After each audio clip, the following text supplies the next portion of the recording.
তো বন্ধুরা ডব্লিউবিপি এবং কেপির জন্য আমরা কিন্তু অলরেডি বস 60 দিনের একটা টার্গেট করে নিয়েছি। আর আমি যখন তোমাদের বলেছি যে এই 60 দিনের টার্গেট আমি তোমাদের কমপ্লিট করাবো, তো তোমাদের আমি এই কমপ্লিট করিয়েই ছাড়বো। দেখো সেখানে দুই একটা দিন এদিক ওদিক হতে পারে, সেটা মানে সুবিধা অসুবিধা অনুযায়ী। এবার কিন্তু তুমি আমার সঙ্গে কন্টিনিউ জুড়ে থাকবে বস। আমি বলেছি যে কমপ্লিট করবো এই 2 মাস। দেখো জুলাই আর আগস্ট কিন্তু 31-এর মাস, তাই না? তাহলে 62টা দিন, তার মধ্যে 2টো দিন আমাদের দিক দিয়ে চলে গেলে কোনো অসুবিধা নেই। এই 2 মাসের মধ্যে আমরা আমাদের এই 60 দিনের টার্গেটটা কমপ্লিট করে নেব।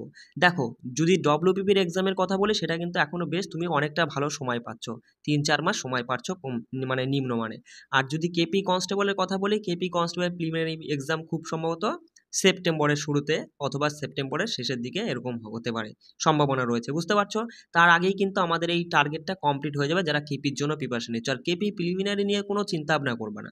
এই যে টার্গেটটা 60 দিনে যেগুলো করাবো না, এগুলো কেপি প্রিলিমিনারি তুমি চোখ কান বুঝে পাস করে ফেলবা। এটা টার্গেট রেখেছি আমি ডব্লিউবিপি, কারণ ডব্লিউবিপিতে একটাই এক্সাম, সেখানে একবারেই বাজিমাত করার জন্য, বুঝতে পারছো? সেই জন্য আমি তোমাদের একটা কথা বলি, রিকোয়েস্ট করি বস, মনোযোগ সহকারে ভিডিওটা দেখো, টেলিগ্রামে যাও, পিডিএফগুলো নাও, নিয়ে সেখান তুমি হচ্ছে বারবার করে জিকেগুলো রিভিশন, কারেন্ট অ্যাফেয়ার্সগুলো রিভিশন করে নাও, আর ম্যাথ আর জিআইগুলো তুমি প্র্যাকটিস করে নাও।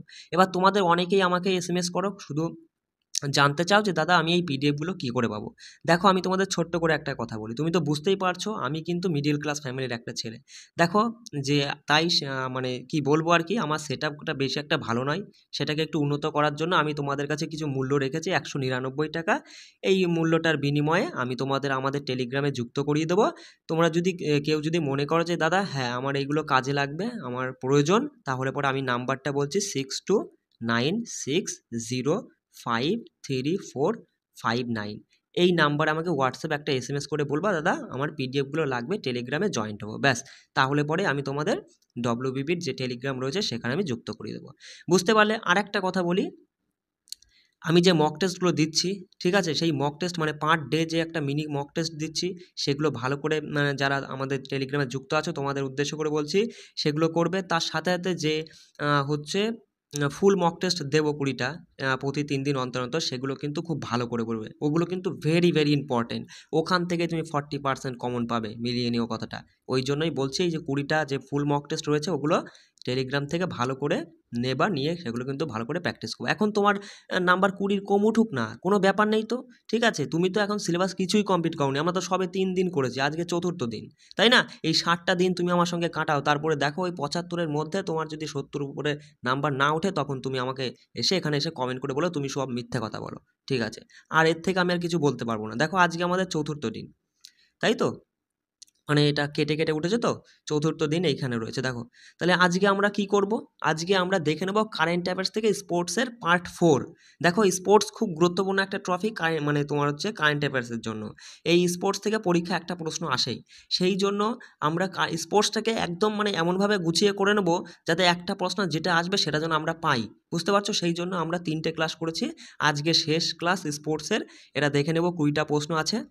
জিকের জন্য সংবিধান সংশোধনী আইন, ভারতের যে গুরুত্বপূর্ণ সংবিধান সংশোধন আইন হয়েছিল, সেইগুলো আমরা সেই টপিকটা আজকে আমরা তুলে আলোচনা করব। দেখো আমি একটা কথা বলি, সকাল সকাল 6টা বাজলে পরেই তুমি তো ক্লাস পেয়ে যাচ্ছ। এবার মনোযোগ সহকারে কানে একটা হেডফোন গুঁজে আমার কথাগুলো ভালো করে শুনে ভিডিওটা সম্পূর্ণ দেখে দেখো।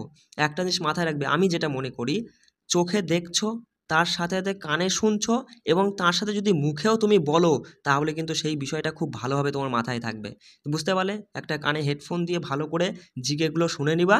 ম্যাথ তুমি শোনো আর না শোনো সে কোনো ব্যাপার না, সেগুলো তুমি হচ্ছে নিজে প্র্যাকটিস করবে না পিডিএফ নিয়ে। কিন্তু জিকে আর কারেন্ট অ্যাফেয়ার্সগুলো ভালো করে শুনবে, দেখবে, তার সাথে সাথে তুমি হচ্ছে রিভিশন করবে এবং মুখে মুখে বলবে আমার সাথে, ঠিক আছে? দেখো ম্যাথের থেকে আমরা অনুপাত সমানুপাতের পার্ট 2 দেখব, জিআই মানে সাংকেতিক অসাংকেতের পার্ট 1 দেখব আজকে, আর জিকে 2023-এ যে কলকাতা পুলিশ কনস্টেবলের এক্সাম হয়েছিল সেখানকার 5টা প্রশ্ন আমরা আজকে আলোচনা করে নেব, ঠিক আছে? তো চলো আর বেশি কথা না বলে আমরা এই দেখো পুরো 60 দিনে কি করাবো না করবো সমস্ত কিছু আমি তোমাদের দিয়ে দিয়েছি। এবার দেখো নিচে কিছু কিছু ডে কিন্তু ফাঁকা আছে, মানে আমাদের সিলেবাসটা খতম হয়ে গেছে। এবার কিছু কিছু হয়তো মানে কিছু কিছু মানে বিষয় আর কি বাদ পড়ে গেছে, সেইগুলো আমরা ক্লাস করে নেওয়ার পরে আমি দেখব বাছাই করে, তারপরে সেগুলো এর মধ্যেই আমি করিয়ে দেবো, বুঝতে পারছো? আমরা এর মধ্যে কিন্তু তুমি যা আছে লেখা সমস্ত কিন্তু সিলেবাস কমপ্লিট, বুঝতে পারছো? যেগুলো লেখা নেই সেগুলো মানে যদি কিছু প্রয়োজন হয় তাহলে পরে আমি সেগুলো বলে দেবো, ঠিক আছে? তোমরা কিন্তু শুধু একটাই কথা বলছি, কন্টিনিউ আমার সঙ্গে জুড়ে 60টা দিন কাটাও, বুঝতে পারছো? তো দেখো কারেন্ট অ্যাফেয়ার্সের স্পোর্টস থেকে আমরা আজকে স্পোর্টসের পার্ট 4টা দেখে নেবো। প্রথম প্রশ্ন কি বলছে মনোযোগ সহকারে আমার সঙ্গে শুনবে এবং আমার সঙ্গে নিজে বলবে। মনে করো এটা তোমার জীবনের শেষ এক্সাম, আর এই এক্সামটা তোমাকে ক্র্যাক করতেই হবে, তোমাকে চাকরি পেতেই হবে। এই মনোবল নিয়ে তুমি কিন্তু বস 7 দিন আমার সঙ্গে জুড়ে থাকো বা নিজে ভালো করে পড়াশোনাটা করো, ঠিক আছে? এই একবারেই কিন্তু বাজিমাত করতে হবে আমাদের। দেখো আজকের প্রথম প্রশ্ন বলছে প্রাক্তন কেন্দ্রীয় যুব বিষয়ক ও ক্রীড়ামন্ত্রী অনুরাগ ঠাকুর। অনুরাগ ঠাকুর কিন্তু বর্তমানে ভারতের এখন ক্রীড়ামন্ত্রী নেই, তার জন্য বলছে প্রাক্তন কেন্দ্রীয় যুব বিষয়ক ও ক্রীড়ামন্ত্রী অনুরাগ সিং ঠাকুর দাবা অলিম্পিয়াডের মশালটা একটা দেশের হাতে তুলে দিয়েছে, সেটা হচ্ছে হাঙ্গেরি দেশের হাতে। তাহলে কি বললাম যে প্রাক্তন যুব বিষয়ক ও ক্রীড়ামন্ত্রী অনুরাগ সিং ঠাকুর তিনি দাবা অলিম্পিয়াডের মশালটা হাঙ্গেরি দেশের হাতে তুলে দিল। তাহলে বর্তমানে ভারতের যুব বিষয়ক ও ক্রীড়ামন্ত্রীকে মনসুখ মন্ডভিয়া। কি বললাম? বর্তমানে ভারতের যুব বিষয়ক ও ক্রীড়ামন্ত্রীর কথা যদি বলে তিনি হচ্ছেন মনসুখ মন্ডভিয়া। চলো 2024-এ হাঙ্গেরি দাবা অলিম্পিয়াডের 45তম সংস্করণের আয়োজন করবে। তাহলে 2024-এ হাঙ্গেরি দাবা অলিম্পিয়াডের কততম সংস্করণের আয়োজন করবে? 45তম, মাথায় রাখবে। পরের প্রশ্ন বলছে দেখো এশিয়ান ব্যাডমিন্টন চ্যাম্পিয়নশিপ 2024-এ ভারত নয়, কোন দেশের মহিলা দল স্বর্ণপদক জিতেছে? মাথায় রাখবে ভারত জিতেছে। কি বললাম? এশিয়ান ব্যাডমিন্টন চ্যাম্পিয়নশিপ 2024-এ ভারতের মহিলারা স্বর্ণপদক নিয়ে এসেছে, বুঝতে পারছো? চলো পরের প্রশ্ন বলছে ভারত ইরাকের বাগদাদে অনুষ্ঠিত আর্চারি এশিয়া কাপ 2024। কি বললাম? আর্চারি এশিয়া কাপ 2024 কোথায় হয়? ইরাকের বাগদাদে। আর এই আর্চারি বিশ্বকাপ 2024-এ ভারত 14টা পদক নিয়ে এসছে। কয়টি পদক জিতেছে? 14টি। তার মধ্যে 9টি হচ্ছে স্বর্ণ, 4টি রৌপ্য আর 1টি ব্রোঞ্জ। কি বললাম? 9টি স্বর্ণ, 4টি রৌপ্য, 1টি ব্রোঞ্জ, ঠিক আছে? পরের প্রশ্ন বলছে দেখো যে কোন ক্রিকেটার টি-20 ক্রিকেটে দ্রুততম 10,000 রান করার ব্যাটসম্যান হয়েছেন? বাবর আজম। মাথায় রাখবে যে বাবর আজম টি-20 ক্রিকেটে দ্রুততম 10,000 রান করা ব্যাটসম্যান হয়েছে। পরের প্রশ্ন বলছে যে Asian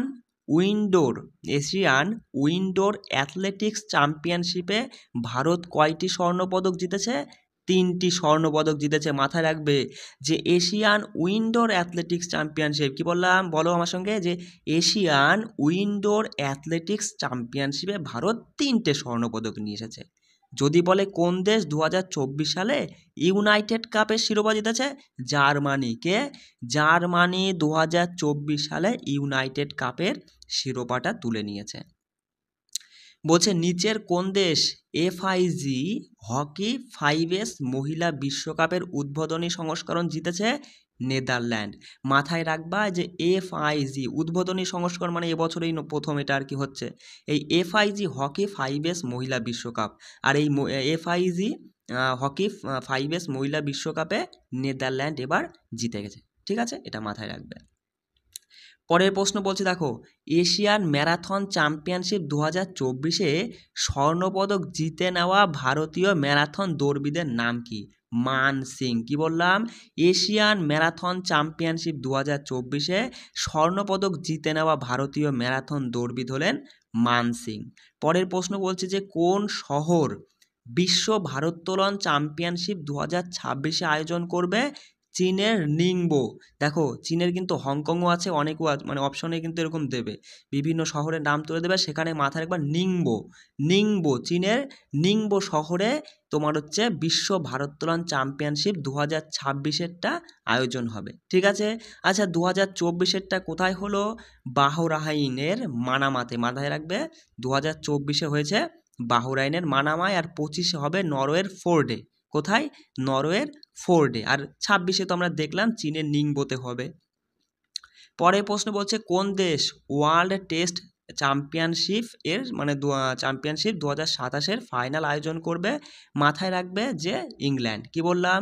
world test championship 2027-এর final আয়োজন করবে ইংল্যান্ড। দেখো বাস আমি একটা কথা বলি, ধরো আমি হচ্ছে তোমাদের কোনো সময় হয়তো লিখছি ঠিক বা একটু মুখে হয়তো ভুল বলে ফেলছি, সেগুলো কিন্তু একটু মাইন্ডে কেউ নিবা না, ঠিক আছে? একটু নিজে ধরো লেখা আছে ঠিক, আমি দেশের জায়গায় বেশ বলে ফেললাম, যদি বা এরকম হয়ে যায় একটু নিজে সংশোধন করে নেবা, ঠিক আছে? চলো, আর যদি কোনো জায়গায় কোনো বুঝতে অসুবিধা হয় সেটা তো আমি সবসময় বলি, আমাকে কমেন্ট করবা, ঠিক আছে? চলো দেখো পরের প্রশ্নটা কি বলছে, ভারতকে কোন দেশের সাথে এসএএফএফ মহিলাদের অনূর্ধ্ব-19 চ্যাম্পিয়নশিপ 2024-এর যৌথ বিজয়ী ঘোষণা করা হয়েছে? ভারত আর বাংলাদেশের সাথে। কি বললাম? ভারত বাংলাদেশ এই দুইজনাই আর কি যৌথ বিজয়ী হয়েছে। ভারত আর কোন দেশ? বাংলাদেশ। এই তোমার এসএএফএফ মহিলা অনূর্ধ্ব-19 চ্যাম্পিয়নশিপ 2024 বোঝা গেল? মাথায় রাখবে। দেখো পরের প্রশ্ন বলছে যে কোন দেশ 2024 সালের আইসিসি পুরুষদের টি-20 বিশ্বকাপ জিতেছে? বলার কিচ্ছু নেই, জানোই ভারত 2024 সালে আইসিসি পুরুষদের টি-20 বিশ্বকাপটা জিতেছে। আচ্ছা, এবছর এটা কততম সংস্করণ? 9তম সংস্করণ, মাথায় রাখবে। 20টি দল অংশগ্রহণ করেছিল, জিতেছে ভারত। ভারতের এটা মানে দ্বিতীয়বার জিতেছে, এর আগে মনে হয় 2007-এই, হ্যাঁ 2007-এ জিতেছিল। আর রানার্স আপের কথা বললে দক্ষিণ আফ্রিকা, আয়োজক দেশ মানে ওয়েস্ট ইন্ডিজ আর মার্কিন যুক্তরাষ্ট্র। মাথায় রাখবে যে ওয়েস্ট ইন্ডিজ আর মার্কিন যুক্তরাষ্ট্র এই দুটি দেশ মিলে তোমার এবারে আইসিসি টি-20 ওয়ার্ল্ড কাপটা হোস্ট করেছিল, ঠিক আছে? ফাইনাল ম্যাচটা কোথায় খেলা হয়? মাথায় রাখবে বারবাডোস। কি বললাম? বারবাডোসের কেনসিংটন ওভাল ব্রিজটাউন, এই নামটা মাথায় রাখবে। এইগুলো কিন্তু পরীক্ষায় আসার মতো, ঠিক আছে? যে কেনসিংটন ওভাল ব্রিজটাউনে ফাইনাল ম্যাচটা খেলা হয়েছিল। আচ্ছা, পরবর্তী সংস্করণটা কততম সংস্করণ? সেটা হচ্ছে 10তম সংস্করণ। কত সালে হবে? 2026-এ হবে। আর যদি বলে যে কোন কোন দেশ মিলে হোস্ট করবে, মানে 10তম সংস্করণ, সেটা হচ্ছে ভারত আর শ্রীলঙ্কা মিলে, ঠিক আছে? Player of the series Jasprit Bumrah. সর্বাধিক রান করেছে কে? মাথায় রাখবে যে রহমান উল্লাহ গুরবাজ, ঠিক আছে? 281 রান। সর্বাধিক উইকেট পেয়েছে অর্শদীপ সিং আর হচ্ছে ফজল হক ফাকুরি, ঠিক আছে? আফগানিস্তানের 17টা wicket. Man of the match তো বুঝতেই পারছো যে ভারতের batsman Virat Kohli man of the match পেয়েছে, একটু মাথায় রাখবে। দেখো পরের প্রশ্ন কি বলছে, অস্ট্রেলিয়ান ওপেনে গ্র্যান্ড স্ল্যাম খেতাব অর্জনকারী সবচেয়ে বয়স্ক পুরুষ খেলোয়াড়কে? মাথায় রাখবে রোহান বোপান্না। কি বললাম? রোহান বোপান্না একজন ভারতীয় খেলোয়াড় কিন্তু। রোহান বোপান্না অস্ট্রেলিয়ান ওপেনে গ্র্যান্ড স্ল্যাম খেতাব অর্জনকারী সবথেকে বয়স্কতম খেলোয়াড়। 2024-এ এশিয়ান রেসলিং চ্যাম্পিয়নশিপে কোন দেশ সর্বোচ্চ পদক জিতেছে? মাথায় রাখবে, খুব ভালো প্রশ্ন। 2024-এ এশিয়ান রেসলিং চ্যাম্পিয়নশিপে জাপান সবথেকে বেশি পদক জিতেছে। আর যদি বলে ভারত কতগুলো জিতেছে, ভারত 9টি জিতেছে। কেমন? বলছে আইসিসি পুরুষদের টি-20 বিশ্বকাপ 2024-এর দূত হিসাবে কাকে নির্বাচিত বা নিযুক্ত করা হয়েছিল? বলো। মাথায় রাখবে যে যুবরাজ সিংকে। তাহলে কি বললাম? আইসিসি পুরুষদের টি-20 বিশ্বকাপ 2024 যেটা হলো, এর দূত কে ছিলেন? তোমার হচ্ছে মাথায় রাখবে যে যুবরাজ সিং, ঠিক আছে? পরের প্রশ্ন দেখো, বলছে যে কোন দল জাতীয় খো খো চ্যাম্পিয়ন্স 2023-24-এ জিতেছে? মাথায় রাখবে যে মহারাষ্ট্র। কি বললাম? মহারাষ্ট্র জাতীয় খো খো চ্যাম্পিয়ন্স তোমার 2023-24-এ হয়েছে আর কি।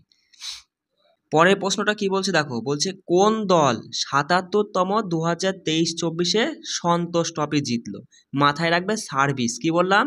সার্ভিস তোমার একটা দল যেটা 77তম 2023-24-এর এই সন্তোষ ট্রফি শিরোপাটা জিতে নিয়েছে। দেখো পরের প্রশ্ন বলছে যে কোন রাজ্য খেলো ইন্ডিয়া যুব গেমস 2024-এর আয়োজন করেছিল?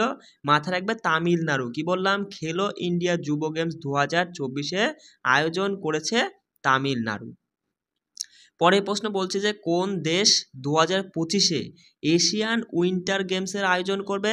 মাথায় রাখবে 2025-এ এশিয়ান উইন্টার গেমস মানে শীতকালীন গেমস আর কি আয়োজন করবে চীন। কোন দেশ? চীন আয়োজন করবে। পরের প্রশ্ন বলছে যে 37তম জাতীয় গেমসে কোন রাজ্য সর্বাধিক পদক জিতেছে? মহারাষ্ট্র। তাহলে কোন রাষ্ট্র মানে কোন রাজ্য, রাষ্ট্র নয় রাজ্য, মহারাষ্ট্র এই রাজ্যটি 37তম, কততম? 37তম জাতীয় গেমসে সর্বাধিক পদক জিতেছে। পরীক্ষায় প্রশ্ন কিন্তু বাস ঘুরিয়েও দিতে পারে যে 2024-এ কততম জাতীয় গেমসে অনুষ্ঠিত হয়েছে, এরকম প্রশ্ন আসলে মাথায় রাখবে 37তম। কেমন? দেখো কারেন্ট অ্যাফেয়ার্সের শেষ প্রশ্নটা কি বলছে, যে চতুর্থ এশিয়ান প্যারা গেমসে ভারত কয়টি পদক জিতেছে? 111টি। কি বললাম?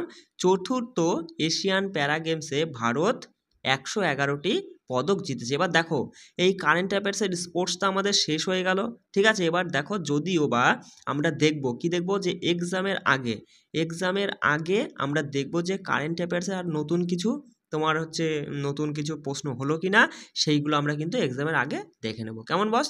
আর হচ্ছে চলো এবার আমরা জিকে ক্লাসটা করে নিই।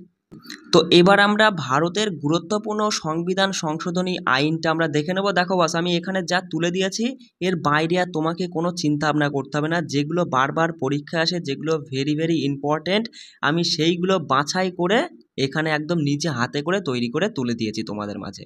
এবার তুমি শুধু ভালো করে মনোযোগ সহকারে শুনে বিষয়গুলো মাথায় রাখার চেষ্টা করো। বোঝা গেল? দেখো চলে আসি। প্রথম সংবিধান সংশোধনী আইন যদি বলে কবে পাস হয়, মাথায় রাখবে 1951 সালে প্রথম সংবিধান সংশোধনী আইনটা পাস হয়েছিল।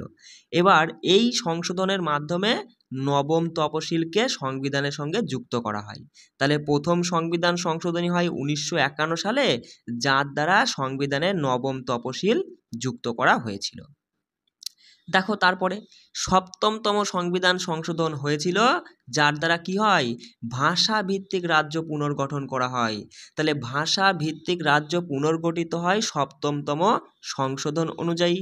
12তম সংশোধনের মাধ্যমে গোয়া, দমন, দিউ এই কেন্দ্রশাসিত অঞ্চল হিসেবে অন্তর্ভুক্ত করা হয়। মানে এই যে গোয়া, দমন, দিউকে একটি কেন্দ্রশাসিত অঞ্চল হিসেবে অন্তর্ভুক্ত করা হয় 12তম সংশোধনের মাধ্যমে। যদি বলে যে 14তম সংশোধনের মাধ্যমে কি হয়েছিল, 14তম সংবিধান সংশোধনের মাধ্যমে হিমাচল প্রদেশ, ত্রিপুরা, মণিপুর এবং গোয়ার জন্য বিধানসভা নির্মাণের কথা বলা হয়। তাহলে দেখো 12তে কি হয়, 12তে গোয়া, দমন, দিউ একটি কেন্দ্রায়িত অঞ্চল হিসেবে অন্তর্ভুক্ত করা হয়। আবার 14তম সংশোধনের মাধ্যমে হিমাচল প্রদেশ, ত্রিপুরা, মণিপুর এবং গোয়ার জন্য বিধানসভা নির্মাণের কথা সংবিধানে তুলে ধরা হয়। দেখো 26তম সংশোধন, যেখানে রাজ পরিবারের প্রাক্তন শাসকদের ভাতা বাতিল করা হয়েছিল। মাথায় রাখবে যে রাজ পরিবারের প্রাক্তন শাসকদের ভাতা বাতিল করা হয় তোমার এই 26তম সংশোধনের মাধ্যমে। 31তম সংশোধনের মাধ্যমে কি হয়, 31তম সংশোধনের মাধ্যমে সংসদের 525টি আসন সরিয়ে মানে বাড়িয়ে আর কি 545টা করা হয়। তাহলে মাথায় রাখবে যে সংসদের 25টা আসন ছিল, সেটাকে বাড়িয়ে 545টা আসনে পরিণত করা হয়েছিল কোন সংশোধনের মাধ্যমে? 31তম সংশোধনের মাধ্যমে। দেখো 36তম সংবিধান সংশোধন হয় 1975-এ। যেগুলোর পাশে সাল দেওয়া সেইগুলোরই কেবল সাল মাথায় রাখবে, সেইগুলোই গুরুত্বপূর্ণ। সব কিছুর সাল তোমার মাথায় থাকবেও না, আর অতটা মুখস্থ রাখার প্রয়োজনও নেই। মাথায় রাখবে যে 36তম সংশোধন হয় 1975-এ, যার দ্বারা সিকিমকে একটা পূর্ণাঙ্গ রাজ্যের মর্যাদা দেওয়া হয়েছিল। কি বললাম? সিকিমকে একটা পূর্ণাঙ্গ রাজ্যের মর্যাদা দেওয়া হয়েছিল তোমার এই 36তম সংশোধনের মাধ্যমে 1975 সালে। বোঝা গেল? দেখো 15তম সংশোধন, দেখো একটু ওলটপালট হয়ে গেছে, একটু বুঝে নিবা। 15তম সংশোধনের কথা যদি আসে, যেটা 1963-তে হয়, তাহলে কি বললাম, 15তম সংবিধান সংশোধন হয়েছিল 1963-তে। আর এর দ্বারা হাইকোর্টের বিচারকের তোমার হচ্ছে অবসরের যে বয়সটা, সেটা 60 থেকে 62 অবধি বাড়ানো হয়। কি বললাম, হাইকোর্টের বিচারকদের অবসর নেওয়ার 60 বছর ছিল, তা সেটাকে বাড়িয়ে 62 বছর করা হয় তোমার এই 15তম সংবিধান সংশোধনী আইনের মাধ্যমে 1963 সালে। চলো দেখো 21তম সংশোধন হয় 1967-তে, যেখানে অষ্টম তপশিলে সিদ্ধি ভাষাকে 15তম আঞ্চলিক ভাষার মর্যাদা দেওয়া হয়। খুব ভালো পয়েন্ট, সব কটা মাথায় রাখবে যে অষ্টম তপশিলে সিদ্ধি ভাষাকে 15তম আঞ্চলিক ভাষার মর্যাদা দেওয়া হয় কোন সংশোধনের মাধ্যমে? 21তম সংশোধনের মাধ্যমে। কত সালে? 1967 সালে। 1967 মাথায় রাখবে। 24তম সংশোধন কবে হয় বলো? 24তম সংশোধনটা হয়েছিল 1921-এ, যেখানে মৌলিক অধিকার সম্পর্কে বলা হয়েছে। কি বললাম? মাথায় রাখবে এইটুকুই, যে 24তম সংশোধনটা মৌলিক অধিকারের সাথে মৌলিক অধিকার নিয়ে আর কি যুক্ত, যেটা 1971-এ হয়। 42তম সংশোধন খুব গুরুত্বপূর্ণ, সালটা মাথায় রাখবে 1976। কি বললাম? 42তম সংশোধন হয়েছিল 1976-এ, যেখানে দেখো কি কি হয় মাথায় রাখবে, যেখানে প্রস্তাবনায় ধর্মনিরপেক্ষ, সমাজতান্ত্রিক, এই যে শব্দ দুটি, তার সাথে মাথায় রাখবে যে জাতির অখণ্ডতা, এই শব্দগুলো প্রস্তাবনায় ধর্মনিরপেক্ষ, সমাজতান্ত্রিক, জাতির অখণ্ডতা, এই শব্দগুলো সব যুক্ত করা হয়েছিল তোমার এই 42তম সংশোধনের মাধ্যমে। তার সাথে মাথায় রাখবে যে শরণ সিং কমিটির অধীনে সংবিধানে 10টি মৌলিক কর্তব্য যুক্ত করা হয়েছিল তোমার এই 42তম সংশোধনের মাধ্যমে। লোকসভা ও বিধানসভার কার্যকালের মেয়াদ 5 বছর থেকে বাড়িয়ে 5 বছর থেকে বাড়িয়ে 6 বছর করা হয় এই 42তম সংশোধনের মাধ্যমে। প্রশাসনিক বিচার সভা গঠন করা হয় এই 42তম সংশোধনের মাধ্যমে। একাধিক সংশোধন করা হয় বলেই এই 42তম সংশোধনকে মিনি কনস্টিটিউশন বলা হয়ে থাকে। ঠিক আছে, তারপরে চলে আসি 44তম সংবিধান সংশোধন, যেটা 1978 হয়েছিল। মাথায় রাখবে যে সম্পত্তির অধিকারকে মৌলিক অধিকার থেকে বাদ দেওয়া হয়েছে এই 44তম সংবিধান সংশোধনী আইন অনুযায়ী। আর এই মানে সম্পত্তি অধিকার তো এখন একটা ধারার মধ্যে রয়েছে 300 তাই না, আমরা তো জানি, সেই ধারা যখন পড়েছি তখন আমরা পড়ে নিয়েছি অলরেডি। তা এখন সংশোধনগুলো দেখো, কি বললাম যে এই সম্পত্তির অধিকারকে মৌলিক অধিকার থেকে বাদ দেওয়া হয়েছিল 44তম সংবিধান সংশোধনী আইনের দ্বারা।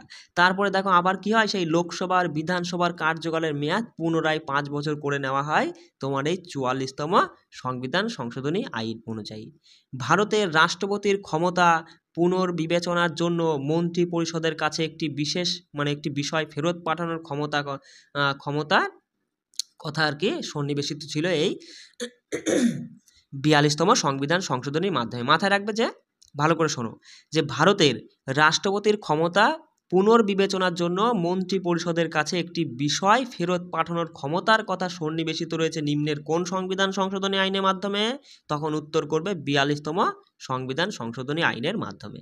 দেখো 52 কথায় যদি আসি, 52তম সংশোধনটা হয়েছিল রাজনৈতিক দলত্যাগের বিরুদ্ধে বিধানের জন্য। কি বললাম, রাজনৈতিক দলত্যাগের বিরুদ্ধে বিধান নিয়ে কোন সংশোধনটা হয়েছিল? 52তম। মাথায় রাখবে 61তম সংবিধান সংশোধন, যেখানে কি বলা হয়েছিল, যেখানে ভোটের বয়স, কি বললাম, ভোটের বয়স 21 থেকে 18 বছর করা হয়েছে।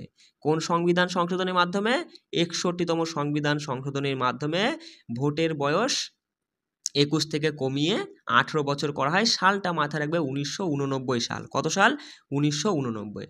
দেখো 73তম সংবিধান সংশোধন হয় 1992, যেখানে পঞ্চায়েতি ব্যবস্থায় মেয়েদের জন্য 33.3% আসন সংরক্ষণের কথা বলা হয়েছে। কি বললাম, পঞ্চায়েতি ব্যবস্থায় মেয়েদের জন্য 33.33% আসন সংরক্ষণের কথা বলা হয়েছে 1992 সালের 73তম সংবিধান সংশোধনী আইনের মাধ্যমে। দেখো 74তম সংবিধান সংশোধনী হয় 1993। এই সংশোধনী আইন তোমার হচ্ছে 9(a) ভাগকে যুক্ত করে পৌরসভাগুলিকে সাংবিধানিক স্বীকৃতি দিয়েছে আর কি। পরীক্ষায় প্রশ্নটা এমন হবে যে বলে দেবে যে 1993 সালের, বা বলবে যে 74তম সংবিধান সংশোধনী আইন অনুযায়ী ড্যাশ ভাগকে যুক্ত করে পৌরসভাকে একটি সাংবিধানিক স্বীকৃতি দেওয়া হয়েছিল। সঠিক উত্তর হবে 9(a) ভাগকে। ঠিক আছে, এটা কিন্তু মাথায় রাখবে, খুব ভালো পয়েন্ট। দেখো 86তম সংবিধান সংশোধনী হয় 2002 সালে, যেখানে 6 থেকে 15 বছরের মধ্যে শিশুদের শিক্ষার অধিকারকে মৌলিক অধিকারের মধ্যে রাখা হয়। কত নং ধারায় রয়েছে এটা? 21(a) নং ধারায়। পরীক্ষায় এমনও প্রশ্ন আসে, দেখো প্রশ্ন কিন্তু ঘুরিয়ে দিতে পারে, যে 86তম সংবিধান সংশোধনীর মাধ্যমে কোন ধারার উপর কাজ করা হয়েছিল? 21(a) ধারার উপরে। ঠিক আছে, মাথায় রাখবে কিন্তু। দেখো 92তম সংবিধান সংশোধন যেটা হয়েছিল 2003 সালে, যেখানে বোডো, ডোগরি, সাঁওতালি, মৈথিলি ভাষাকে তোমার হচ্ছে স্বীকৃতি ভাষার তালিকায় যুক্ত করা হয়। কি বললাম, বোডো, ডোগরি, সাঁওতালি, মৈথিলি এই ভাষাকে ভাষার তালিকায় আর কি যুক্ত করা হয়েছিল, যে সরকারি ভাষা, সেই ভাষার তালিকায় যুক্ত করা হয় 92তম সংবিধান সংশোধনী আইন অনুযায়ী 2003 সালে। চলে আসি 97তম সংবিধান সংশোধনী আইন পাশ হয় 2011 সালে, যেখানে সমবায় সমিতি গঠনের কথা বলা হয়েছে। কি বললাম, সমবায় সমিতির গঠন করা হয় তোমার এই 97তম সংবিধান সংশোধনী আইন দ্বারা। 100তম সংশোধন হয় 2015 সালে, মাথায় রাখবে। 100তম সংশোধন হয় 2015 সালে, যেখানে ভারত আর বাংলাদেশের মধ্যে যে ছিটমহল বিনিময় চুক্তি কার্যকর করা হয়েছিল। কি বললাম? ভারত বাংলাদেশের মধ্যে ছিটমহল বিনিময় চুক্তি কার্যকর হয় 2015 সালে 100তম সংশোধন অনুযায়ী। আর 101তম সংশোধন হয় 2017 সালে, যেখানে জিএসটি চালু করা হয়। খুব ভালো পয়েন্ট মাথায় রাখবা, জিএসটি চালু হয় 2017 সালে 101তম সংবিধান সংশোধনী আইন দ্বারা। আর 102তম সংশোধন হয় 2018-তে। জিএসটি তো 17-তে হয়, আর 102তম সংশোধন হয় 18-তে, যেখানে অনগ্রসর জাতিদের জন্য জাতীয় কমিশনের কথা বলা হয়। কি বললাম? দেখো, ভালো পয়েন্ট মাথায় রাখবে যে অনগ্রসর জাতিদের জন্য জাতীয় কমিশন গঠনের কথা বলা হয়েছিল 102তম সংশোধনের মাধ্যমে 2018 সালে। আচ্ছা, তার সাথে দেখে নাও 103তম সংশোধনটা হয়েছিল 2019-এ, যেখানে ইডব্লিউএসদের জন্য 10% রিজার্ভেশনের কথা বলা হয়। কি বললাম? ইডব্লিউএসদের জন্য 10% রিজার্ভেশন করা হয় 103তম সংবিধান সংশোধনীর মাধ্যমে 2019-এ। দেখো, 104তম সংশোধন হয় 2020-তে, যেখানে লোকসভা ও রাজ্য বিধানসভাগুলিতে এসসি এবং এসটিদের আসন সংরক্ষণের সময়সীমাটা 10 বছর বাড়ানো হয়েছে। কি বললাম? 104তম সংবিধান সংশোধনী হয় 2020-তে, যেখানে লোকসভা ও রাজ্য বিধানসভায় এসসি আর এসটিদের জন্য আসনটা 10 বছরের জন্য বাড়ানো হয়েছে। আচ্ছা, এবার দেখো, ইম্পর্টেন্ট কিছু প্রশ্ন আমি রেখেছি। এই প্রশ্নগুলো দেখো, আমি তোমাকে দেখিয়ে দিচ্ছি যে এখন কেমন টাইপের প্রশ্ন তোমার পরীক্ষায় আসতে পারে। অতটা তুমি মনে করো না যে একদম সোজা সোজা প্রশ্ন আসবে, যে পরীক্ষায় বলে দেবে যে ভোট দানের বয়স 21 থেকে 18 করা হয় কোন সংবিধান সংশোধনী আইনের মাধ্যমে 61তম, ব্যাস আমরা পড়ে নিয়েছি, করে দিয়ে চলে আসলাম, হয়ে গেল। এত সহজ মনে করো না, ঠিক আছে? একটাই কিন্তু এক্সাম হবে ডব্লিউবিপির জন্য, সেই জন্য প্রশ্নের লেভেলটা কেমন হবে আমি একটু বুঝিয়ে দিচ্ছি। দেখো, পরীক্ষায় প্রশ্ন এরকম আসবে যে ভারতের নিম্নলিখিত রাষ্ট্রপতিদের মধ্যে কে ভারতের সংবিধানের 100তম সংশোধনীতে সম্মতি দিয়েছিল? সঠিক উত্তর হবে প্রণব মুখার্জি। বুঝতে পারলে? এবার তুমি যদি এখানে না জানো যে 100তম সংশোধনীটা কবে হয়, তুমি যদি জানো তাহলে তুমি বলতে পারবা যে 2015 সালে হয়, আর তখন তো রাষ্ট্রপতি ছিল প্রণব মুখার্জি, তাহলে সঠিক উত্তর আমাদের প্রণব মুখার্জি হবে। বুঝতে পারলে? এরকম টাইপের প্রশ্ন কিন্তু বস আসবে পরীক্ষায়। তাহলে প্রশ্নটা মাথায় রাখবে যে ভারতের নিম্নলিখিত রাষ্ট্রপতিদের মধ্যে তোমার হচ্ছে যদি বলে যে কে ভারতের সংবিধানের 100তম সংশোধনীতে সম্মতি দিয়েছিল, প্রণব মুখার্জি। কেমন? পরের প্রশ্নটা দেখো, যে কোন সংবিধানের অধীনে শিক্ষা প্রতিষ্ঠানে ওবিসিদের জন্য সংরক্ষণ করা হয়েছিল? 93তম সংশোধনী আইনের দ্বারা। কি বললাম? 93তম সংশোধনী আইনের দ্বারা শিক্ষা প্রতিষ্ঠানে ওবিসিদের জন্য সংরক্ষণ করা হয়েছিল।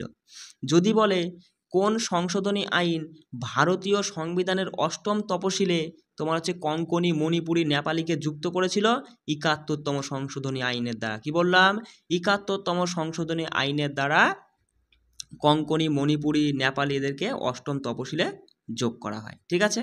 পরের প্রশ্ন দেখো, বলছে কততম সংশোধনী আইন লোকসভার নির্বাচনী শক্তি বাড়িয়েছে? সঠিক উত্তর 31তম সংশোধনী আইন লোকসভার নির্বাচনী শক্তি বাড়িয়েছে। দেখো, আমরা এর আগের পেজেই করেছিলাম না, 31তম সংশোধনী আইনের মাধ্যমে সংসদে 525টা আসনকে বাড়িয়ে 545 করা হয়েছে। তাহলে বাড়িয়েছে, শক্তি বেড়ে গেছে, সেইটাই প্রশ্নটা ঘুরিয়ে দিয়েছি, কিন্তু মাথায় রাখবে। দেখো, 103তম সংবিধান সংশোধনী কোনটির সাথে সম্পর্কিত? অর্থনৈতিক সংরক্ষণের সাথে সম্পর্কিত, মাথায় রাখবে। তারপরের প্রশ্ন দেখো, বলছে যে জাতীয় জরুরি অবস্থা ঘোষণা করার জন্য সংবিধানে সশস্ত্র বিদ্রোহ শব্দটি কোনটির দ্বারা যুক্ত করা হয়েছিল? সঠিক উত্তর মাথায় রাখবে 44তম সংবিধান সংশোধনী আইনের দ্বারা। কি বললাম? জাতীয় জরুরি অবস্থা ঘোষণা করার জন্য সংবিধানে সশস্ত্র বিদ্রোহী শব্দটা মাথায় রাখবে। সশস্ত্র বিদ্রোহ শব্দটি তোমার 44তম সংশোধনী আইন দ্বারা যুক্ত করা হয়। পরে প্রশ্ন বলছে যে ভারতীয় সংবিধান 89তম সংশোধনী আইন 2003 নিম্নলিখিত কোন কমিশনকে প্রতিষ্ঠা করেছিল? সেটা হচ্ছে তপশিলি উপজাতিদের জন্য জাতীয় কমিশন গঠন করা হয়। কি বললাম? তপশিলি উপজাতিদের জন্য জাতীয় কমিশন গঠিত হয় 2003 সালে তোমার এই 89তম সংবিধান সংশোধনী আইনের মাধ্যমে।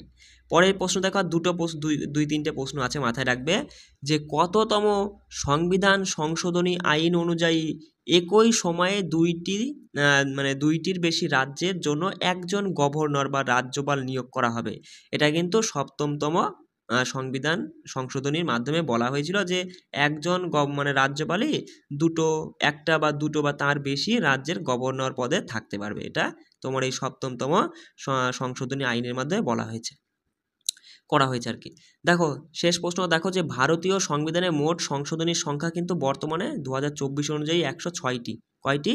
106। দেখো 2005 আর 6টা একটু বলে দিই।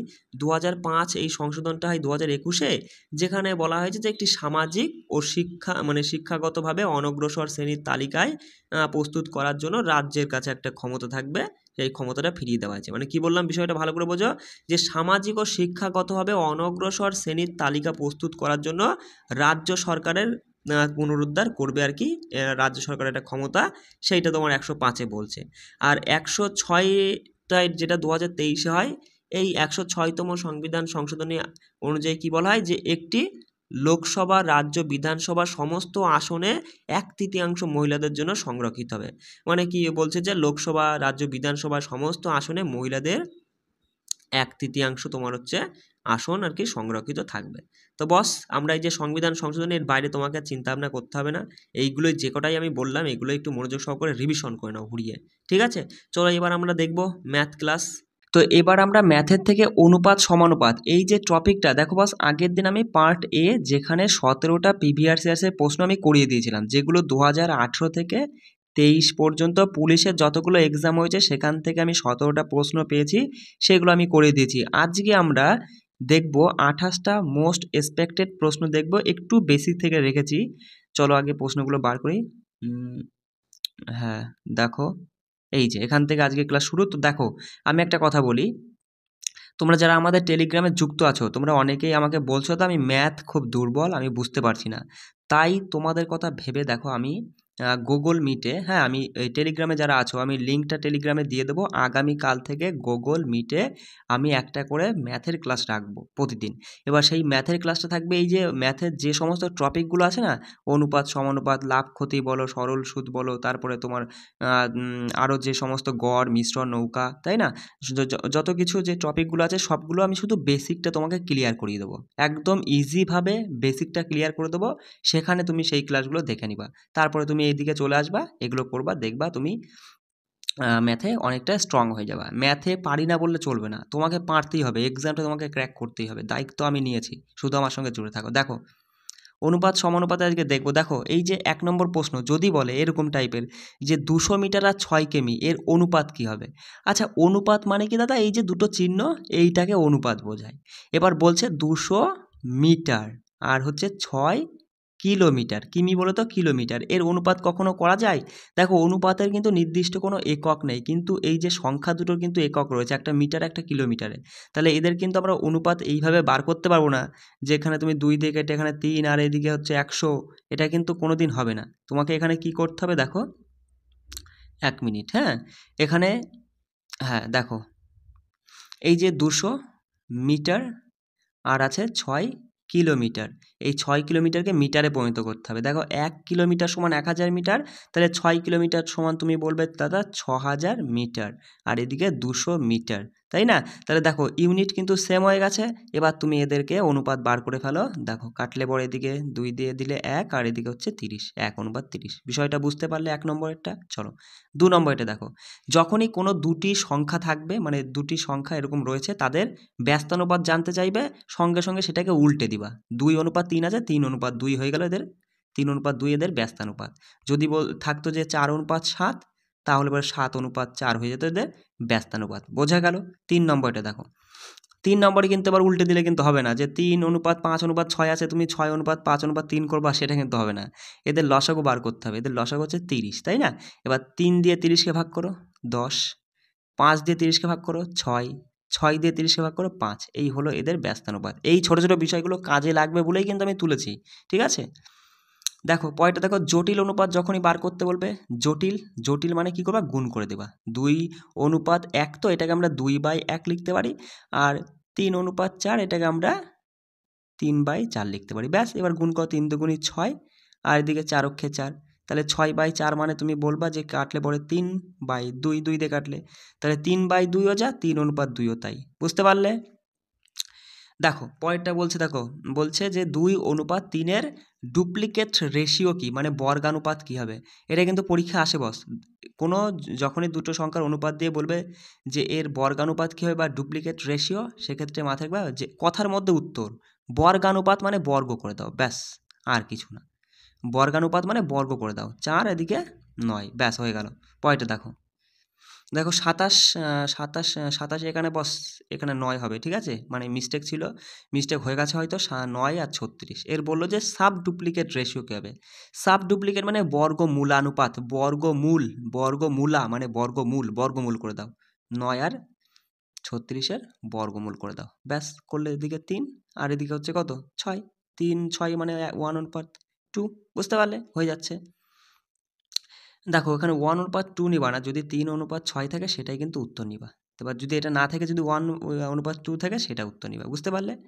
দেখো ঘনানুপাতের কথায় আসি, যেমন বললো যে 2:3-এর ট্রিপ্লিকেট রেশিও বা ঘনানুপাত, ঘনা মানে ঘন, দেখো এর ঘন করে দিবা, আর কিচ্ছু না। তাহলে 2-এর ঘন মানে 8, আর 3-এর ঘন হচ্ছে কত 9 27, 8 27, ঠিক আছে, যেখানে থাকবে সেটা উত্তর হয়ে যাবে। দেখো এই যে বললো যে 64 আর 125-এর সাব ট্রিপ্লিকেট মানে ঘনমূলানুপাত, ঘনমূলা মানে ঘনমূল, 64-র ঘনমূল করবা, আর এদিকে 125-এর ঘনমূল করবা।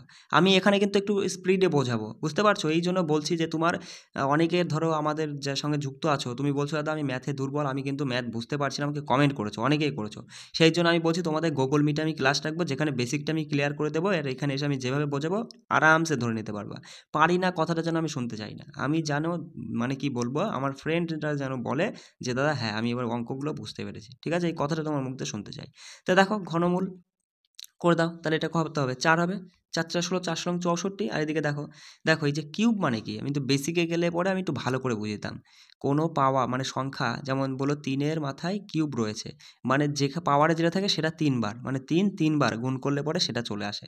4-এর কিউব মানে 4খানা, এই 4 হচ্ছে 3 বার যদি গুণ করো তাহলে চলো, এগুলো হচ্ছে বেসিক, যখন আমি দেখাবো তখন ভালো করে বুঝিয়ে দেবো খাতা পেন দিয়ে একদম, ঠিক আছে।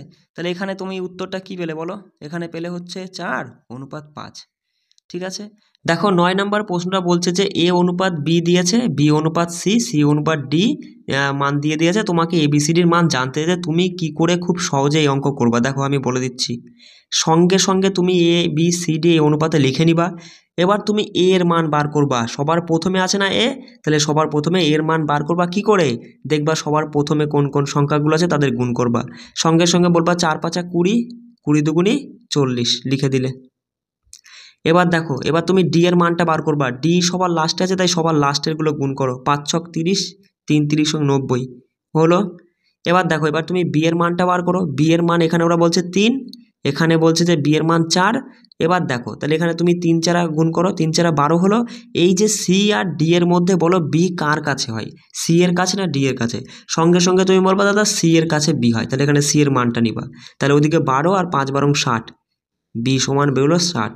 এবার সি এর মান বার করবে কী করে, দেখো সি সমান তো এখানে বলছেই 5, এখানে বলছে 5, তাহলে 5 5 25। এবার এ আর বি এর মধ্যে সি এর মানটা তুমি কার কাছে নিবা, এর কাছে হয় না বি এর কাছে সি হয়, বি এর কাছে সি হয়, তাহলে বির মানটা নিবা 3, তাহলে 25, আর এদিকে 3 করে 3 25 75, ব্যাস।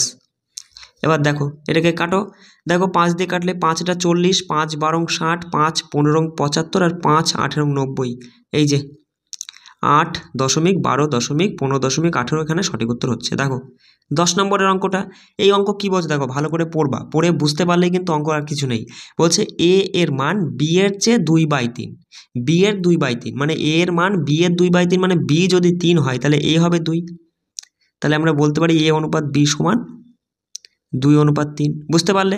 বলছে বি এর মান সি এর 1/4, মানে সি যদি 4 হয় বি হবে 1, তাহলে বিসি সমান হচ্ছে আমরা পেলাম 1:4। ঠিক একই রকম সি এর মান ডি এর 2/5, মানে ডি যদি 5 হয় তাহলে সেক্ষেত্রে সি হবে 2, তাহলে আমরা এখানে বলবো সি আর ডি সমান হচ্ছে 2:5, ব্যাস।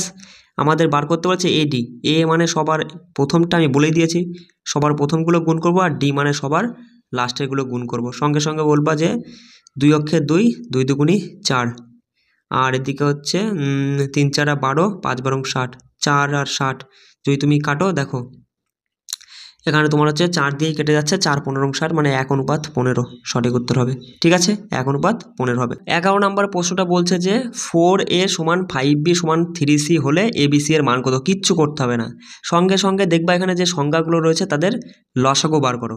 4 5 আর 3 এর লসাগু হচ্ছে 4 5 20, 3 20 60, 60ই হচ্ছে। এবার দেখো এই 4 দিয়ে 60কে ভাগ করলে 4 15 60, 5 দিয়ে 60কে ভাগ করলে 5 12 60, 3 দিয়ে 60কে ভাগ করলে 20। দেখো এবার কাটাকাটি করো, দেখো এদেরকে আর কাটা যাচ্ছে না, তাহলে এটাই আমাদের সঠিক উত্তর হয়ে যাবে 15 12 20। বুঝতে পারলে, একদম ইজি। 12টা বলছে এর মানে কি গুণ, এর 200%, পার্সেন্টেজের জন্য দুটো শূন্য কেটে যাবে, তাহলে এ গুণ 2 সমান আমরা বলতে পারি না যে 2a। তারপরে দেখো বি এর 300%, পার্সেন্টেজের জন্য দুটো শূন্য বাদ, তাহলে 3 ইন্টু বি মানে 3b। ব্যাস। পরে দেখো সি এর 150%, একটা শূন্য কাটা গেল, আর যেহেতু আর একটা শূন্য বাদ দিতে পারিনি তাহলে 1.5 হবে, 1.5 সি এর সমান হয়, মানে সব সমান। এবার দেখো এটা কিন্তু সেই আগের 11 নম্বর অঙ্কের মতো হয়ে গেল। এবার এবিসি এর মান বার করতে বলেছে। দেখো তোমার এই দশমিকের জন্য যদি সমস্যা হয় না, তুমি সবাইকে 2 দিয়ে গুণ করে ডবল করে নাও। দেখো এখানে আমরা 3 করতে পারি, 3c, তাহলে এখানে 3 দুগুণি 6 হয়ে যাবে, কারণ সমান চিহ্ন মানে কি বোঝায়, যার এ পাশেও যা করবা ও পাশেও তাই করতে হয়, আমি তো বলেই দিয়েছি। তাহলে 6b আর এখানে 4a। দেখো এদের লসাগু করো, 6 দুগুণি 12, 12 লসাগু হচ্ছে, তাহলে 4 দিয়ে 12কে ভাগ করলে 3, 6 দিয়ে 12কে করলে 2, 3 দিয়ে 12কে করলে 4, তাই তো? তাহলে আমাদের এটাই সঠিক উত্তর হবে, 3:2:4। বুঝতে পারলে? দেখো 13টা দেখো, 13টা বলেছে যে এ প্লাস বি আর বি প্লাস সি প্লাস এর অনুপাত দিয়েছে, তার মানে এ প্লাস বি সমান আমরা 3 বলতে পারি, অবশ্যই পারি। আচ্ছা, আর বি প্লাস সি এটা সমান হচ্ছে, ওটা 4 বলছে, সি প্লাস এ সমান বলছে যে 5, তাই না?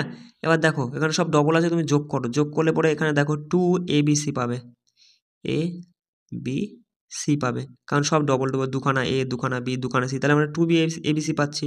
আর এখানে যোগ করলে তুমি দেখতে পাচ্ছ 9, আর এদিকে 3 12, তাহলে এখানে কেটে যাবে, তাই না? 2 দিয়ে 12 কাটলে 6, তাহলে এ প্লাস বি প্লাস সি সমান কত? 6 পাচ্ছি। এই দেখো এ প্লাস বি প্লাস সি ওরা সমান বলছে 72, কিন্তু আমরা পাচ্ছি 6, তাহলে 6 সমান যদি 72 হয়, 1 সমান কত বলো? 6 সমান 72 হলে 1 সমান কত? 6 12 72, 1 সমান 12, তাহলে 1 সমান যদি 12 হয়, সি সমান কত? দেখো সি সমান কত ছিল, দেখো বা সি সমান কত তুমি কি করে বার করবে? দেখো সি যদি বার করতে হয় তাহলে এ আর বি আমাদের বাদ দিতে হবে, এ আর তোমার হচ্ছে বি, হ্যাঁ এ আর বি বাদ দিতে হবে। এ আর বির ইউনিট হচ্ছে 3, তাই না? তাহলে 1 সমান যদি 3 হয়, তাহলে 12 হয়, তাহলে 3 সমান কত? 36, তাহলে 72 থেকে 36 গেলে 36ই থাকছে, সি সমান 36 হচ্ছে। বুঝতে পারলে বিষয়টা? 14 নাম্বার প্রশ্নটা বলছে যদি এক্স অনুপাত ওয়াই সমান 7:3 হয় তাহলে এটার মান কত? কিচ্ছু না, এখানে এক্স সমান 7 বলছে আর ওয়াই সমান 3 বলছে। বুঝতে পারছো? বা এক্সের জায়গায় 7 বসাবা, ওয়াইয়ের জায়গায় 3 বসাবা, যেমন গুণ আছে সেরকম গুণ করবা, যেমন যোগ বিয়োগ আছে সেরকম যোগ বিয়োগ করবা, উত্তর চলে আসবে। তবে এখানে একটু টাইপিং মিস্টেক হয়ে গেছে, এখানে এক্স ইন্টু ওয়াই নয়, এটা হচ্ছে এক্স স্কোয়ার হবে। এবার মানটা বসিয়ে ভালো, দেখো তাহলে এক্স ইন্টু ওয়াই মানে 3 7 21 হচ্ছে প্রথমে, আর যোগ দিয়ে ওয়াইয়ের স্কোয়ার মানে 3 3 9 বাই এখানে এক্স স্কোয়ার, এটা এক্স ওয়াই নয় এক্স স্কোয়ার হবে, 7 7 49 বিয়োগ ওয়াই মানে 3 3 3 9। দেখো 21 আর 9 যোগ করলে হয় 30, আর 49 থেকে 9 গেলে 40, ব্যাস 0 0 কাটলো, 3/4 আমাদের সঠিক উত্তর হয়ে যাবে। দেখো এই প্রশ্নটাও কিন্তু একটু মিস্টেক হয়ে গেছে, টাইপিংয়ে একটু ঠিক করে নাও, এখানে 18 হবে। তাহলে দেখো 10:18 কেটে ছোট করে নাও, তাহলে তুমি এখানে বলবা 5, এখানে লিখছি, হ্যাঁ 5:9 প্রথমটা। হ্যাঁ এবার দেখো আমি একবারে করিয়ে দিই, ঠিক আছে? এটা তুমি যখন করবা না তখন একবারে করবা, এটা তো 18 আছে। এবার দেখো 10/18কে তুমি 10:18কে 10/18 কিন্তু লিখতে পারো, অনুপাতকে এইভাবে ভগ্নাংশে লেখা যায়, মাথায় রাখবে। তাহলে এটা কাটলে পরে হচ্ছে 5/9। এবার আমরা একবারে করব, ঠিক আছে? প্রথমটা হলো 5/9। দেখো এটা যদি কাটো তাহলে 1:3, 1:3 মানে এটা তুমি বলবা যে 1/3। এটা কাটলে পরে কি হচ্ছে বস, দেখো 4 দিয়ে কাটলে 3:4 হচ্ছে, সেটাকে তুমি বলবা 3/4। দেখো এখানে 5 দিয়ে 4 দিয়ে যাচ্ছে, তাহলে পরে এখানে হচ্ছে 4 দুগুণী 8, আর এদিকে 4×5 20, 2:5 তোমার হচ্ছে 5 হচ্ছে। তাহলে এবার দেখো কিচ্ছু না, শুধু তুমি এবার এখানে সবগুলো একটা শূন্য বসিয়ে নিয়ে ভাগ করে দেখো যে কে বড় হচ্ছে। দেখো 9 দিয়ে 50কে ভাগ করলে 5 পয়েন্ট সামথিং আসে, 5 নং 45, তারপর সামথিং। 3 দিয়ে 10কে ভাগ করলে দেখো কি আসছে, যেমন 3 তিরিখে 9 মানে 3 পয়েন্ট সামথিং। 4 দিয়ে 30কে ভাগ করলে 4 7 28, 7 পয়েন্ট সামথিং।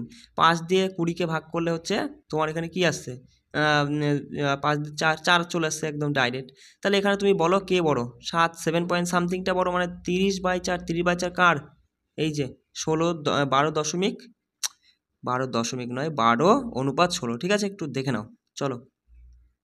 আচ্ছা 16টা দেখো, দুটি সংখ্যার তৃতীয় সংখ্যার থেকে যথাক্রমে এত এত বেশি হলে সংখ্যা দুটির অনুপাত কত, কিচ্ছু না। তৃতীয়টা তুমি মনে করো 100, তাহলে প্রথমটা 20% বেশি মানে 120, আর পরেরটা হচ্ছে 50% বেশি মানে 150, ব্যাস অনুপাত, শুধু আর কিচ্ছু নেই।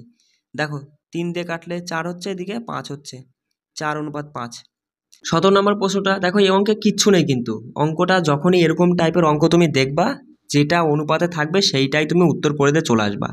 বিষয়টা কি করে একটু ছোট্ট করে বুঝিয়ে দিচ্ছি দেখো। বলছে এ অনুপাত বি সমান সি অনুপাত ডি সমান ই অনুপাত এফ সমান 1:2, মানে এটা সমানও এটা, এটা সমানও এটা, এটা সমানও এটা, তাই তো, তাই বলছে তো ওরা। এবার দেখো বিষয়টা, এবার দেখো এদিকে যে সংখ্যাগুলো রয়েছে এদিকেও সেই সংখ্যাগুলো রয়েছে, যোগ করলে কিন্তু সেম টু সেম হয়ে যাচ্ছে, তাহলে বাদ হয়ে যাচ্ছে।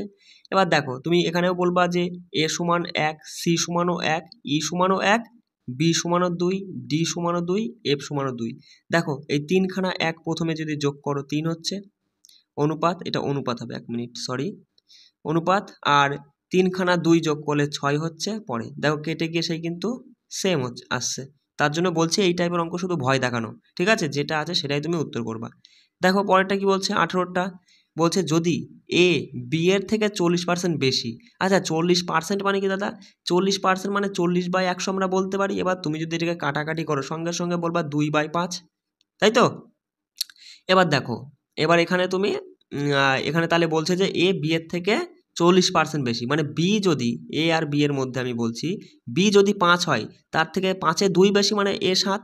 বিষয়টা ধরতে পারলে আমি কি বলতে চাইছি, দেখো সি, এই বি সি এর থেকে 20% কম, 20% মানে 1/5 আর কি, 5-এ 1 কম, তাহলে বি আর সি এর ক্ষেত্রে আমরা বলবো সি যদি 5 হয় বি তার থেকে 1 কম মানে 4 হবে, ব্যাস হয়ে গেল। এ আর সি এর মান বার করতে পারছে, এ মানে সবগুলো প্রথমগুলো গুণ করবা, 4 7 28, আর সি মানে সবার লাস্টেটা বলছে তাই লাস্টেগুলো গুণ করা 25, 28:25 যারা করেছে তাদের সঠিক উত্তর।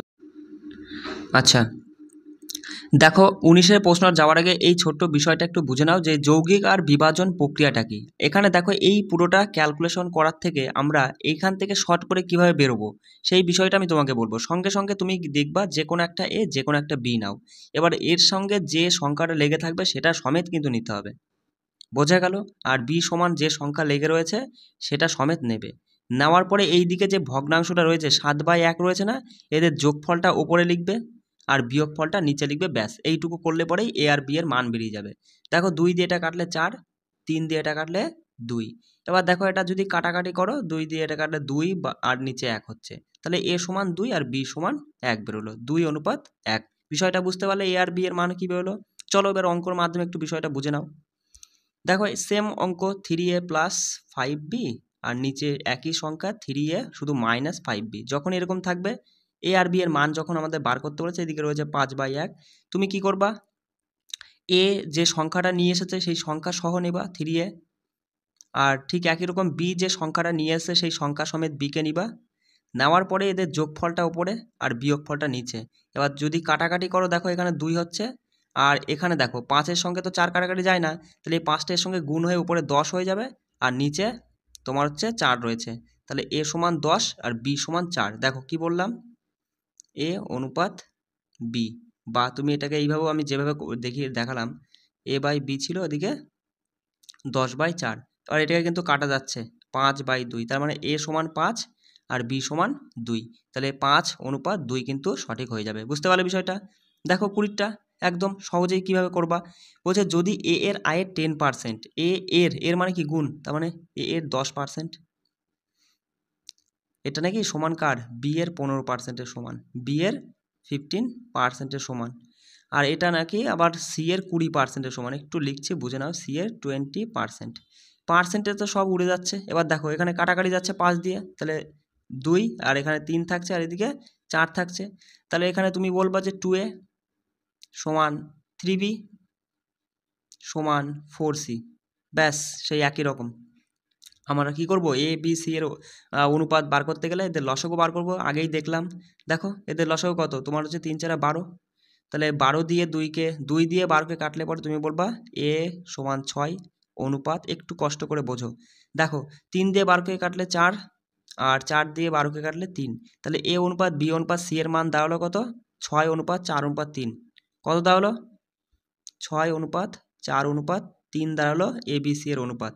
এবার বলছে দেখো মোট টাকাটা হচ্ছে এত, তাহলে বি এর পরিমাণ কত, কিন্তু আমরা দেখতে পাচ্ছি মোট কত 10 আর 3 13, ওরা বলছে এই 13 ইউনিট সমান নাকি 7800, তাহলে আমাদের বি এর ইউনিট চেয়েছে, বি মানে 4 ইউনিট সমান কত, দেখো এটা দিয়ে এটা কাটলে পরে তুমি সঙ্গে সঙ্গে বলবা যে তোমার হচ্ছে কত দিয়ে যাচ্ছে, 13 দিয়ে কাটলে পরে 6 13 78, হ্যাঁ 6 দিয়ে যাচ্ছে 600, 1 ইউনিট সমান যদি 600 হয় তাহলে আমাদের 4 ইউনিট সমান কত 2400।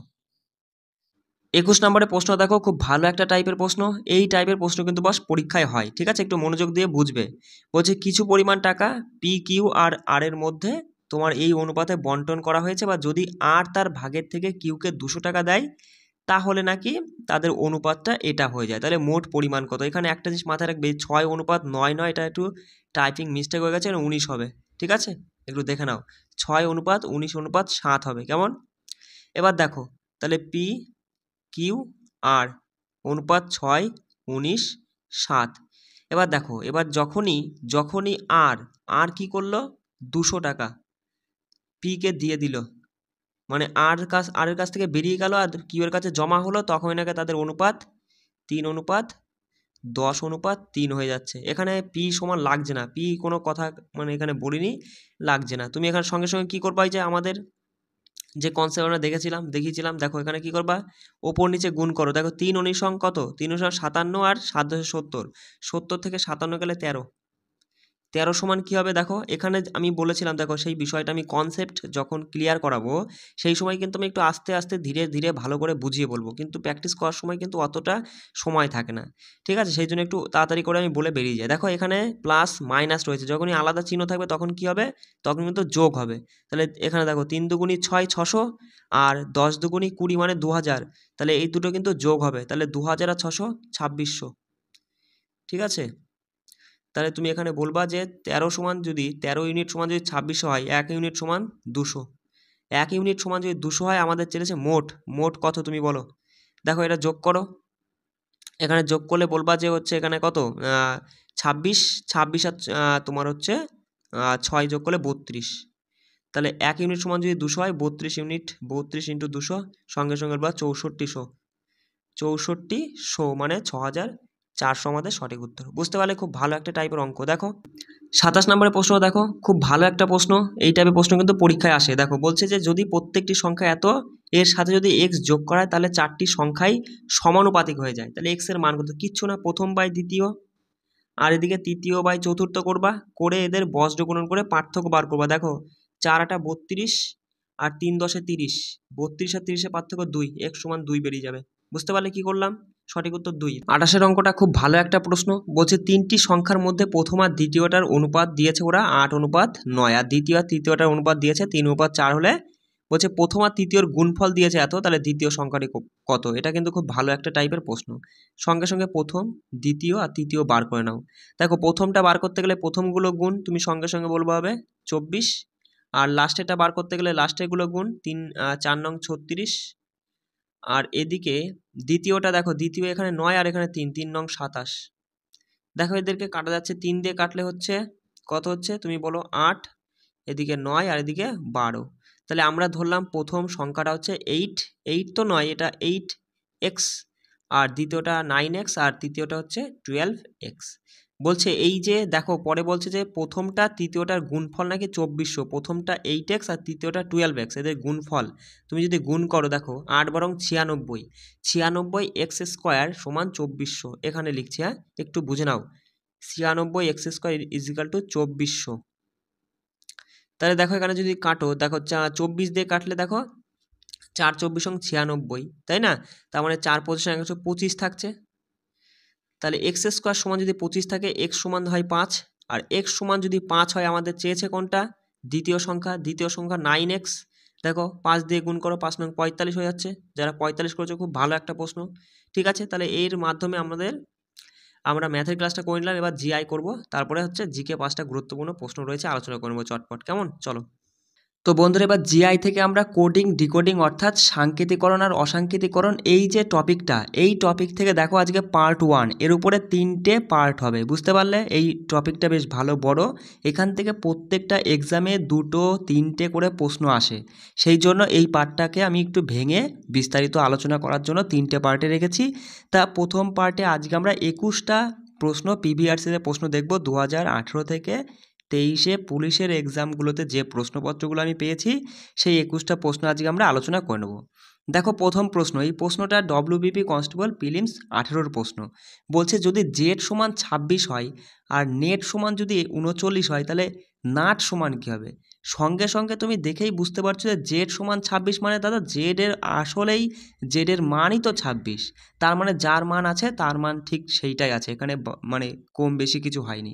সঙ্গে সঙ্গে তুমি বলবা যে দাদা নাট, NUT, এন বলে তো এনের মান কত? দেখো এই মানগুলো কিন্তু একটু মাথায় রাখতে পারলে তুমি এইগুলো খুব ভালোভাবে করতে পারবে, না হলে তোমার এই হাতে কর গুণে ABCD করে যেতে হবে আর এই গুনতে হবে। সেই জন্য আমি বলবো এই যে প্রত্যেকটা লেটারের মান মাথায় রাখার চেষ্টা করবে। দেখো এন সমান 14, ইউ সমান হচ্ছে 21 আর টি সমান হচ্ছে 20, ব্যাস এদের যোগ করে বলবা সঙ্গে সঙ্গে 40 50 55, অপশান 1 আমাদের সঠিক উত্তর। দেখো বিউটিকে লেখা হয় এটা, তা তোমাকে এখানে বলছে চার্ম, এটাকে কি লেখা হবে? সঙ্গে তুমি এখানে দেখো যে বি থেকে ওয়াই চলে এসছে, কী করে আসলো? দেখো একটা সিস্টেম আছে, তুমি কিভাবে ধরবে, দেখো ABCD এইভাবে তুমি M পর্যন্ত যাবে, তারপরে NOP এইভাবে তুমি XYZ এই পর্যন্ত আসবে, XYZ এরকম চলে আসবে, দেখবে 13টা 13টা 26টা হয়ে যাবে। তাহলে এখানে এইভাবে তুমি যদি সাজিয়ে নাও তাহলে ধরতে পারবা যে বির বিপরীতে ওয়াই পড়ছে, ঠিক একই রকম ই এর বিপরীতে ভি পড়বে, বুঝতে পারছো? তাহলে তুমি এখানে বলবা যে সি এর বিপরীতে কী পড়বে? এক্স পড়বে, সি এর বিপরীতে এক্স পড়বে। অপশানগুলোর দিকে কিন্তু নজর দেওয়া, সবগুলো বার করতে যাবা না। সি এর বিপরীতে এক্স পড়বে মানে অপশান কিন্তু তুমি এখানে দেখতে পাচ্ছ যে 2-এরটা বাদ হয়ে যাচ্ছে আর 1-এরটা বাদ হয়ে যাচ্ছে, হয় অপশানে 3 নয় 4। এবার দেখো পরেরটা মিলাতে যাব না, এস এর সমান তুমি লাস্টেরটা যদি দেখো যে এখানে এন রয়েছে আর এখানে জেড রয়েছে, তাহলে আমরা লাস্টের দিয়ে অ্যান্সার করে ফেলবো। এম এর অপোজিটে কি আসে? এম এর অপোজিটে এন আসে, সঙ্গে সঙ্গে তুমি বলবা এন হবে, তার মানে অপশান 3 আমাদের এখানে সঠিক উত্তর হয়ে যাচ্ছে। বিষয়টা বুঝতে পারলে? এইভাবে কিন্তু অপশানকে কাজে লাগাতে হবে। কোনো সাংকেতিক ভাষায় ডিস্ট্যান্সকে যদি তোমার এটা লেখা হয়, ডকুমেন্টকে যদি এটা লেখা হয়, তাহলে এখানে বলছে থার্স্ট ডেকে কী লেখা হবে? এটা ডব্লিউবি কনস্টেবল প্রিলিমস 2019-এর প্রশ্ন। সঙ্গে সঙ্গে দেখে তোমার কি মনে হচ্ছে এখানে? যে ডিআইটা উল্টে গিয়ে আইডি হলো, ঠিক এখানেও ডিওটা উল্টে গিয়ে ওডি হলো, তাহলে সঙ্গে সঙ্গে টিএইচটা উল্টে গিয়ে এইচটি হবে, তাই না? দেখো এসের পরে এখানে কি হয়? এসের পরিবর্তে আসলো টি, মানে এসের পরেই তো টি হয়। সি এর পরে দেখো এখানে ডি হয়, একই রকম মিলছে, তার মানে তুমি এখানে বলবা যে ইউ এর পরে ভি হয়, ভি বসিয়ে দাও। দেখো টি থেকে হলো ইউ, আচ্ছা এখানেও দেখতে পাচ্ছি যে ইউ থেকে হলো ভি, মানে পরেরটাই যাচ্ছে, আর এর পরে হয় এস। এইটুকু দেখে মিলিয়ে নাও যে এইচটি ভিএস, প্রথমটাই নেই, দ্বিতীয়টাই নেই, তৃতীয়টায় আছে, চতুর্থটায়ও আছে। আচ্ছা চতুর্থ, তাহলে এই দুটোর মধ্যে যে কোনো একটা আমাদের অ্যান্সার হবে। তুমি এবার এগুলো দেখো মিল আছে, তাহলে তুমি লাস্টেটায় চলে যাও, দেখো ডি আর এ, দেখো ওরা লাস্টেটা কীভাবে বার করেছে। যদি লাস্টেটা দেখো, দেখো ই থেকে এন হলো, ই আর এন কিন্তু অনেকটা তফাৎ আছে, পার্থক্য আছে, তাই না? তুমি তাহলে এখানে একটা জিনিস নজর দাও, মানে ভালো করে লক্ষ্য করো যে NCE লাস্টের 3টে দেখো, NCE আর ECN এর মধ্যে কিছু বুঝতে পারছো? মানে এই ইটা 3 নম্বরে আসলো, তার আগেরটা মানে এইভাবে হচ্ছে আর কি, লাস্টের দিক থেকে 3টেকে উল্টে দিয়েছে ওরা, লাস্টের 3টে উল্টে দিয়েছে, লাস্টের 3টে উল্টে দিয়ে বলবা ওয়াই এ ডি হবে। দেখো তাহলে 3 আর 4 এর মধ্যে লাস্টে ওয়াই এর ডি কোথায় রয়েছে, এই যে ডি, অপশান 3 আমাদের সঠিক উত্তর হয়ে যাচ্ছে। বিষয়টা বুঝতে হলে এইভাবে কিন্তু নিজেকে ধরে নিতে হবে বাস, বুঝতে পারছো? চলো দেখো পরের প্রশ্ন, এটা হচ্ছে ডব্লিউবি কনস্টেবল প্রিলিমস 19-এর প্রশ্ন। বলছে যদি এবি সমান 25, দেখো এর মান তো 1 আর বি এর মান তো 2, কখনো যোগ বিয়োগ গুণ ভাগ করে 25 আসে না। তাহলে সিডি ওরা একটা আনুমানিক মান দিয়েছে, সিডি সমান 57 আর তোমার হচ্ছে বিডি সমান 58 হলে পরে সি এ ডি বি কী হবে, তাই না? দেখো সিম্পল, তুমি সি সমান ওরা কত বলছে, এখানে দেখতে পাচ্ছি 7, তাই না? একটু দেখে নাও ঠিক করে, তাহলে 7 বসিয়ে দাও। দেখো এবার তুমি একটা জিনিস লক্ষ্য করবা, যখন এক্সাম দিবা তখন কিন্তু অপশানগুলো তোমার চোখের সামনেই প্রশ্নর সাথেই রয়েছে। আমার এখানে হয়তো সেট আপটার জন্য এরকম বলে তাই তুমি অপশান দেখতে পাচ্ছ না। এবার তুমি শুরুতেই 7 হবে মানে অপশান যদি একটু তাকাও তুমি আর বার করতে যাবা না, 3 মেরে দিয়ে চলে আসবা, মানে অপশান এখানে 3 হয়েছে তাই 3 আমরা এখানে সঠিক উত্তর করে নিলাম। দেখো পরের প্রশ্নটা বলছে একটি সাংকেতিক ভাষায় কি বলছে, পোর্টার আর কে তোমার এটা লিখছে, তাহলে কি বলছে রিপোর্টটা কি হবে আর কি। তাহলে দেখো এটা কিন্তু এই শব্দগুলো তোমার এইটা দেখো সেম সেম লাগছে না, তখনই তুমি বুঝে নিবা যে এটা সেম সেম মানে এর যেটা অক্ষর নিয়েছে এখানেও সেইটাই নেবে। সঙ্গে সঙ্গে তুমি বলবা এখানে যে এরা দেখো আমরা বার করব আর, ওরা আর সমান কি নিয়েছে, এন নিয়েছে। দেখো এন প্রথমে নিলে অপশানে কি সবার প্রথমে এন আছে, হ্যাঁ, তার মানে আমাদের লজিকটা ঠিক, আমরা এইভাবেই চলবে, মানে এইটার অ্যান্সার এইভাবেই বেরোবে। সঙ্গে সঙ্গে বলবা আর লিখছি কেন, দেখো আর এর পরিবর্তে হচ্ছে এন। আচ্ছা তারপরে দেখো ওরা তারপরে এখানে কি আছে, ই সমান কি নিয়েছে, ওরা কিউ নিয়েছে।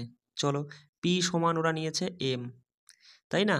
ও সমান ওরা কি নিয়েছে, ও সমান নিয়েছে বি। ব্যাস এই দুটো তিনটে চারটে বার করে নেবা, তারপরে দেখবা কোনটায় মিলছে, যে N Q M B, N Q M B প্রথমে নেই, এন কিউ এম বি নেই, এন কিউ দেখো 4 নম্বরে রয়েছে এন কিউ এম বি, 4 আমাদের সঠিক উত্তর।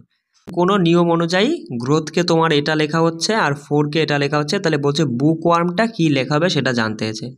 দেখার সঙ্গে সঙ্গে এখানে মনে হচ্ছে দেখো যে জি থেকে এইচ হলো, মানে জির বদলে এইচ হলো, মানে জি এর পরেই কিন্তু এইচ হয়। এফ আর এখানে জি, মানে এফ এর পরেই কিন্তু জি হয়, তাহলে তুমি বলবা বি এর পরে কি হয়, সি, সি বসবে। আচ্ছা তারপরে দেখো 1 মিনিট একটু মুছে নিই, তাহলে কি বললাম, সি, তাই না? এবার এখানে দেখো এখানে আর, এখানে কিউ আছে, আচ্ছা আর এর পরে তো এস হয় কিন্তু আর এর আগে কিউ হয়, তাই না? তাহলে এখানে বলবা যে এটা এবার কি হলো, এই দিক থেকে এটা নিল, মানে এক ঘর কমলো আর কি। তাহলে এখানে তুমি বলবা যে, তাহলে এখানে বলবা ওর আগে কি হয়, এন। এবার দেখো তারপরে ও পি, মানে আবার এই দিক থেকে এক ঘর বেড়েছে, তাহলে তুমি বলবা ওর পরে এখানে কি হবে, পি হবে। আচ্ছা তাহলে এক ঘর বাড়ছে, মানে এক ঘর আগে হচ্ছে এক ঘর পিছে হচ্ছে আর কি, বিষয়টা বুঝে নাও। তাহলে এখানে কে, এর পরে এবার কি হবে, এক ঘর বাড়বে, তাহলে এখানে তুমি বলবা যে মানে এক ঘর কমবে আর কি, তাহলে কে এর এক ঘর আগে কি হয়, সঙ্গে সঙ্গে বলবা কে এর এক ঘর আগে হচ্ছে জে, হ্যাঁ জে হয়। এবার দেখো এই 4টে তুমি বার করে নিয়ে দেখবা যে কোনটায় মিল যাচ্ছে, সি এন পি জে। দেখো C N P J option 2-এ রয়েছে, অপশান 4-এও রয়েছে, তার মানে এই দুটোর মধ্যে যে কোনো একটা হবে, সি এন পি জে, তাই না? এবার দেখো আমরা কি পেলাম, সি এন পি জে। দেখো 5 নম্বরে কি রয়েছে, ডব্লু। দেখো 5 নম্বরে ওরা কি নিয়েছে, 1 2 3 4 5 টি, টি থেকে ওরা নিয়েছে হচ্ছে 5 নম্বরে দেখো ইউ, তাহলে টি এর পরেই কিন্তু ইউ হয়, তাহলে তুমি এখানে নিবা ডব্লুর পরে কি হয়, এক্স। দেখো কোনটায় এক্স রয়েছে, 2-এরটাই নাই, 3-এরটাই নাই, 4, হ্যাঁ এখানে ভি রয়েছে, এখানে এক্স 4 রয়েছে, 4-এ আমাদের সঠিক উত্তর হয়ে যাচ্ছে। দেখো এইটা কি হবে, বলছে এ সি এন এর মান দিয়ে দিয়েছে। দেখো এর মান তো আমরা জানি 1, কিন্তু এটা হলো 3, তাই না? তার মানে 2 বার বেড়েছে। সি সমান আমরা জানি কত, 3, এখানে কত বেড়েছে, এর সঙ্গে সঙ্গে বলবা 4 বেড়েছে, তাই না? তারপরে দেখো এন এর মানটা কত, দেখো এন সমান হচ্ছে তোমার 14, 14 কিন্তু 29, অনেক বেড়ে গেছে। তাহলে এখানে দেখো একটু অন্যরকম সিস্টেম হয় নাকি, দেখো এ সমান কত, 1, তো 1-এর সাথে যদি 2 গুণ করি, 2 অক্ষে 2 যোগ 1, 3 আসছে। আচ্ছা সি সমান হচ্ছে 3, তাহলে 3 দুগুণি 6 এর আগে 7, বাহ। আচ্ছা এন সমান হচ্ছে কত, এন সমান তোমার হচ্ছে 14, 14 দুগুণি 28, 29, হ্যাঁ। ই সমান হচ্ছে 11 নিয়েছে, মানে 5 দুগুণি 10 আর 11, বাহ। তাহলে এখানে ডবল করে 1 যোগ, দেখো বি সমান কত হবে, বি মানে 2, 2 দুগুণি 4 আগে 5 দিয়ে শুরু, আর ও সমান তোমার কত, ও সমান হচ্ছে 15, তাহলে 15 দুগুণি 30 আগে 31, আর হচ্ছে আই সমান 9, 9 দুগুণি 18, আর কে 19। দেখো 5 31 19 দিয়ে কোনগুলো রয়েছে, 5 31 19 দিয়ে অপশান 4-এই কিন্তু রয়েছে আমাদের 4 সঠিক উত্তর। পরের প্রশ্নটা দেখো কি বলছে, বলছে জেড সমান যদি 1 আর এ সমান যদি 26 হয়, এটা সমান এটা, তোমাকে এটা সমান কি বার করতে বলেছে। দেখো সিম্পল, তুমি এখানে দেখতে পাচ্ছ জেড সমান এ, আসলে দাদা জেড এর মান কি 26, আর এর মান হচ্ছে দাদা আসলে কি হয় 1 হয়, কিন্তু সেটাকে উল্টে দিয়েছে ওরা, উল্টে বলছে এ সমান 26 আর জেড সমান 1। মানে বিষয়টা কি জানো, বিষয়টা হচ্ছে এই যে তুমি যখন এ বি সি ডি এইভাবে এম পর্যন্ত লিখবা, তারপরে N O P Q R S T এইভাবে যখন জেড পর্যন্ত লিখবা, এর মান কি 1 আর জেড এর মান 26, এক্ষেত্রে সেটা ওরা উল্টোটা নিচ্ছে, এইটুকুই আর কিছুই না। সঙ্গে সঙ্গে তুমি এটা বলবা কি হবে, দেখো এফ এ টি আই, আচ্ছা বলো তো এফ এর মান কত, তুমি সঙ্গে সঙ্গে বলবা দাদা এফ এর মান তো 6 হয়, তাহলে তুমি কি করে এখানে বুঝতে পারবা যে এখানে কত হবে, সঙ্গে সঙ্গে 27 থেকে বাদ দিবা সেইটা, এফ এর মান 6, 27 থেকে 6 গেলে 21 হচ্ছে, কি করে হলো, দেখো একটা জিনিস মাথায় রাখো, এর মান তো 1 আর জেড এর মান তো 26, এই 26 1 যোগ করলে 27, দেখবা প্রত্যেকটা ওই রকমভাবে যোগ করলে পরে ওপর নিচে যোগ করলে 27 আসে। ঠিক একই রকম এ সমান তুমি দেখতে পাচ্ছ কত, ওরা বলছে 26 বলেই দিচ্ছে। আচ্ছা টি এর মান কত, দেখো টি সমান কত, টি সমান হচ্ছে 20, তাহলে এখানে তোমার হচ্ছে 27 থেকে 20 গেলে 7 হচ্ছে। আচ্ছা আই সমান কত, আই এর মান হচ্ছে 9, তার মানে 9 তো, হ্যাঁ 9, তাহলে যদি তুমি হচ্ছে 27 থেকে 9 বাদ দাও 18 হচ্ছে, ব্যাস এবার এইটুকু তুমি যোগ করো, তাহলে মান চলে আসবে, দেখো 20 40 50 হলো 50, আর এদিকে হচ্ছে 8 7 15 আগে, হ্যাঁ 15, আর এদিকে 16 আর 6 কত 16, আর এদিকে 6 হচ্ছে 22, তাই না, তাহলে আমরা 50 আর 22 বলবো 72, অপশান 1 এখানে সঠিক উত্তর। দেখো পরেরটা, ওরা বলছে আই সমান 9, ঠিকই আছে আয়ের মান তো 9ই হয়, তাই না, তাহলে এটা সমান কত আমরা ঠিক বার করে ফেলবো, তাহলে দেখো এখানে বলছে টি এ এস কে, বলো টি সমান কত, টি সমান 20, এ সমান হচ্ছে 1, এর সমান কত, এস এর মান হচ্ছে 19 মাথায় রাখবে, আর কে এর মান হচ্ছে 11, ঠিক আছে। এবার এগুলো তুমি একটু যোগ করো, দেখো সঙ্গে সঙ্গে বলবা এদিকে 20 20 20 কত 40, আর এই 11 51, আমাদের সঠিক উত্তর হয়েছে 51। দেখো বলছে যদি কি বলছে, ড্রাইভারটা যদি 12 হয়, আর এখানে এটা দিয়েছে এটা যদি 20 হয়, আর এটা যদি 16 হয়, তাহলে কার সমান কি, দেখো ড্রাইভার সমান 12, আচ্ছা ড্রাইভারের সব লেটারগুলোর মান যদি যোগ করে তুমি 12 হয়, কখনো হবে না, তার মানে এখানে দেখতে হবে আমাদের অন্য কোনো লজিক ওরা কাজে লাগিয়েছে, সেই বিষয়টাকে তুমি দেখো একটা জিনিস, ড্রাইভার 1 2 3 4 5 6, 6টা লেটার, ওরা 12 নিয়েছে, এখানে দেখি তো 1 2 3 4 5 6 7 8 9 10টা, 20 নিয়েছে, একদম ঠিক, তাহলে আমাদের যেটা বার করতে হবে দেখো কার 3টে লেটার 6 হবে, অপশান 2 আমাদের সঠিক উত্তর, বুঝতে পারলে বিষয়টা। চলো পরেরটা দেখো, বলছে কোনো সাংকেতিক ভাষায় তোমাকে এটাকে টিম ওয়ার্ককে যদি এটা লেখা হয়, সামকে যদি এটা হয়, তাহলে এটা সমান কী হবে সেটা আমাদের বার করতে বলেছে। দেখো এটা কিন্তু একটা অন্য রকমের মানে টাইপ, এখানে তুমি যদি একটু লক্ষ্য করো, দেখো আমি একটু করে বুঝিয়ে দিই, TEAM টিম, ওয়ার্ক WORK, একটু সময় লাগবে। দেখো এটাকে বলছে NBFUJQNV, ঠিক আছে। এখানে দেখো টির পরে কি হয় TU, এইভাবে যাচ্ছে কিন্তু EFABMN, বুঝতে পারলে কী হয়ে যাচ্ছে, দেখো এখানে দেখো এখানে হচ্ছে ডব্লু থেকে কি হয়, ডব্লু থেকে তো ভি হয় না, VW, এখানে দেখো তারপর হচ্ছে NO, এদিকে QR JK, এটা পরের টুকুনা নিচের থেকে ওপরে উঠছে, আর আগের টুকুনা উপর থেকে নিচে নামছে, মানে যদি আমরা পরপর ধরি সেই অনুযায়ী, ঠিক একই রকম তুমি এটাকে সেম ভাগে ভাগ করো, দেখো PERSON, পারসন, তাই তো। এবার দেখো এদিকে 3টে, এদিকে 3টে সেম ভাগ করলে এগুলো হচ্ছে ওপর থেকে নিচে নামবে, তাই না, ওপর থেকে নিচে নামবে, আর এগুলো হচ্ছে নিচের থেকে ওপরে উঠবে, এইরকম হবে আর কি। সঙ্গে সঙ্গে তুমি বলবা আর, তাহলে আর এর পরে কি হয় S, ইর পরে কি হয় F, আচ্ছা পির পরে কি হয় কিউ, তাই না। আচ্ছা দেখো তাহলে এন এর পরে এখানে যে লেটারটা আসবে সেটা হচ্ছে এন এর পরে বলতে গিয়ে এন এর আগে এম হবে, তাহলে তুমি বলবা SFQM, দেখো এই 3টে 4টে বার করে না তুমি দেখবা SFQM, দেখো অপশান 2 কিন্তু আমাদের সঠিক উত্তর হচ্ছে, একটা তো হবেই না, প্রথমে এস নেই, তাই না, 3টাও হবে না। দেখো পরেরটা বলছে একটি নির্দিষ্ট কোডে যদি ফ্লাওয়ারকে এটা বলা হয়, তাহলে এটা কি হবে, দেখো ফ্লাওয়ারকে এটা বলছে, তাহলে এখানে তুমি যদি এখানে কোন লজিকটা কাজ করছে যদি একটু ধরো, দেখো আমরা যদি এইভাবে লিখি AB যখনই কোনোভাবে কোনো লজিক কাজ করছে না তখন এইভাবে লিখবা, আমি বলে দিচ্ছি বারবার, এ বি সি ডি এইভাবে এম পর্যন্ত যাবা, 13টা হয়ে যাবে। আবার এন থেকে উল্টে এন, তারপরে দেখবা ও পি কিউ আর এইভাবে, হ্যাঁ, ইউ ভি ডব্লিউ এক্স, এখানে সরি হ্যাঁ এক্স ওয়াই জেড, ঠিক আছে, জেডটা এখানে এর নিচে আসবে, উফ একটু দেখে নাও, হ্যাঁ জেড, ঠিক আছে। আচ্ছা তাহলে এখানে দেখো এফ এর পরিবর্তে এখানে কি আসবে, তো ওরা বলছে এফ এর পরিবর্তে ইউ আসছে, তাই না? তাহলে এফ এর পরিবর্তে তুমি সঙ্গে সঙ্গে বলবা এফ এর পরিবর্তে ইউ আসবে। দেখো এখানে একটা জিনিস লক্ষ্য করো, আমাদের কিচ্ছু করার যুক্তি ছিল না। আমরা যদি অপশনের দিকে একটু মানে ভালো করে একটু লক্ষ্য করতাম, ওরা তো প্রথমে বলছেই যে এফ থেকে ইউ হয়েছে, এবার তুমি এফ থেকে ইউ নাও, আর এফ থেকে ইউ যদি আমরা নিই, আমরা তো দেখতে পাচ্ছি অপশান 3-এই কেবলমাত্র ইউ রয়েছে, এটাই আমাদের সঠিক উত্তর, কিচ্ছু করবো না আমরা। দেখো এটা ডব্লিউবি কনস্টেবল মেন্স 2021-এর প্রশ্ন। দেখো এগুলোকে যোগ করে কি এত কিছু মান আসবে? আসবে না। তার মানে এখানে কি করছে ওরা মান নিয়েছে, এর মান তো 5 নয়, আর এর মান যদি 5ও নেয়, ওর মান তাহলে কোনোদিন 3 হবে না। তার মানে ওরা একটা আনুমানিক বলছে যে তুমি ধরো বি সমান 5 ও সমান 3, এইভাবে তুমি ধরো। আর এখানে তুমি দেখতেই পাচ্ছ যে এই বোর্ড আর এখানে যেটা লেখা রয়েছে এগুলোর মধ্যে কিন্তু এই 4টে লেটার এর মধ্যেই কিন্তু হচ্ছে। যখনই এর মধ্যে হচ্ছে তার মানে এদের মান নিয়েই আমাদের কাজ করতে হবে। সঙ্গে সঙ্গে বলবা এন, দেখো আমি একটু লিখে নিই, এন ও ডিই। আচ্ছা এন সমান ওরা কত নিচ্ছে, দেখো এন সমান ওরা 2 নিয়েছে, 2 বসাও। ও সমান ওরা নিয়েছে 3, তাই না, 3 বসাও। ডি সমান ওরা নিয়েছে কত, এই যে ডি এখানে লাস্টে 9 নিয়েছে। আচ্ছা ই সমান ওরা নিয়েছে কত, ই সমান নিয়েছে 4, ব্যাস 2 3 9 4, দেখো 2 3 9 4, অপশান একেই তো রয়েছে আমাদের, সঠিক উত্তর হয়ে যাচ্ছে, বুঝতে পারলে?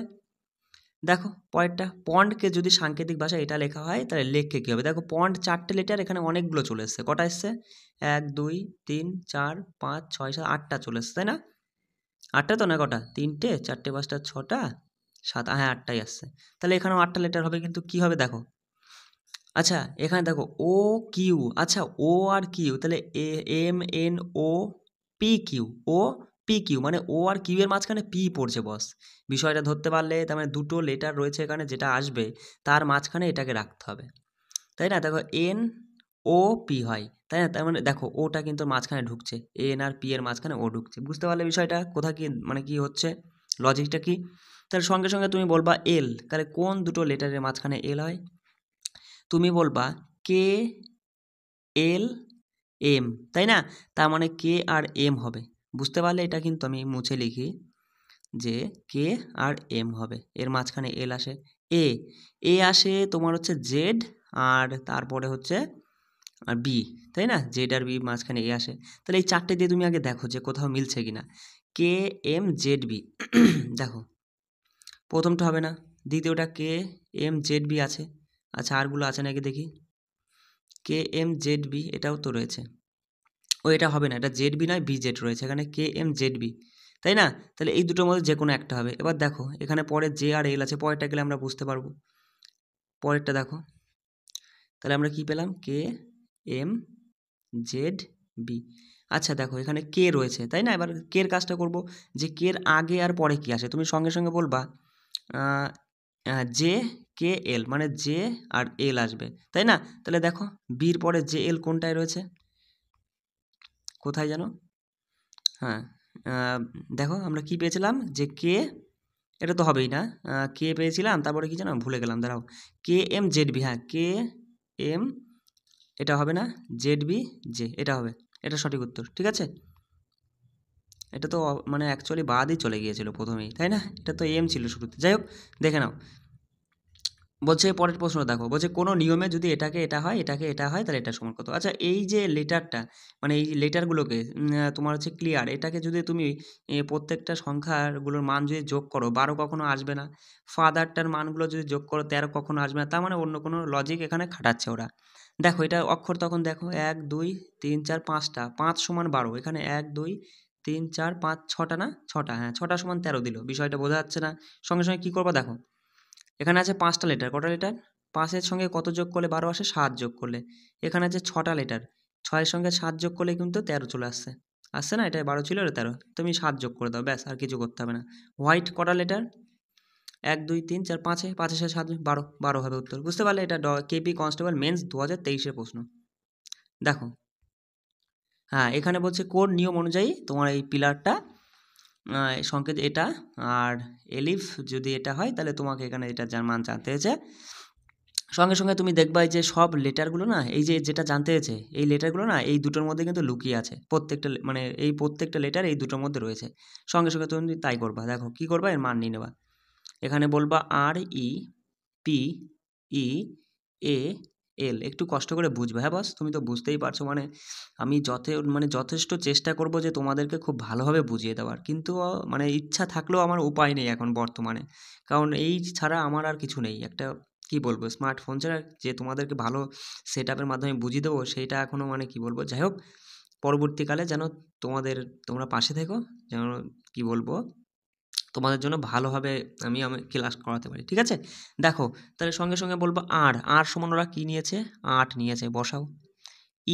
ই সমান 5 নিয়েছে, 5 বসাও। পি সমান 9 নিয়েছে, তাই না? দেখতেই পাচ্ছি যে পি এই যে 9। আর ই কই, এই তো ই সমান তোরা 5ই নিয়েছিল, 5 বসাবে। তুমি এইটুকু দেখো যে 85 95 দিয়ে শুরু কোথায়, 85 95, একটা অপশান 1 অপশান 3, 1 আর 2 বাদ হয়ে যাচ্ছে, 3 আর 4-এর মধ্যে 85 95। চলো আমরা পুরোটাই করি না।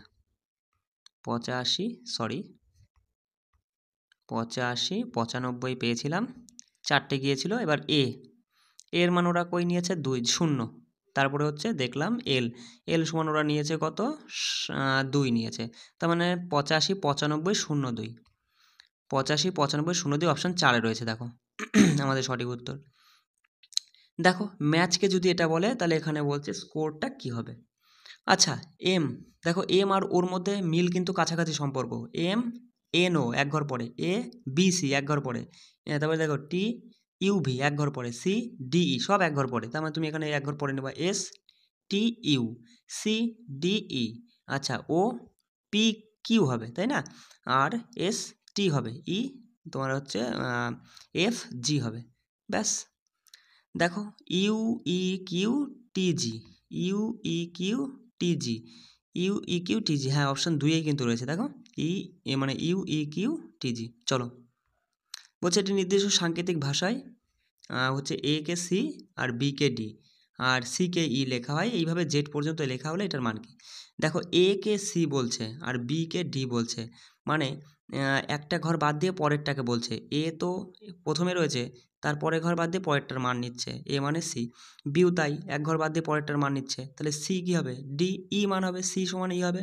HIJ হবে, IJK হবে, KLM হবে, MNO হবে। তাহলে তুমি এইটুকু দেখো, EJKMO, বাবা সবগুলোই তো মানে প্রত্যেকটাই তো রয়েছে। দেখো এটা বাদ, তাই না? এবার দেখো তার মানে EJKMO 3-এরটা বাদ। আর আমরা দেখব, চলো পুরোটাই বার করে নিই। EJKMO কটা ছিল, 5টা হয়েছে, তাই না? 1 2 3 4 5, হ্যাঁ। তারপরে ABC, A সমান C নেব, আর GHI আর হচ্ছে AC সবে। এবার দেখো তাহলে এই যে ওর পরে CIC, ওর পরে CIC, ওর পরে CIC, ওর পরে CIC। দেখো অপশান 2-এই কিন্তু রয়েছে যে ওর পরে আমরা দেখলাম CIC, এখানেও তো ওর পরে CIC হচ্ছে না, আমরা লাস্টে না যাওয়া পর্যন্ত আমাদের হবে না।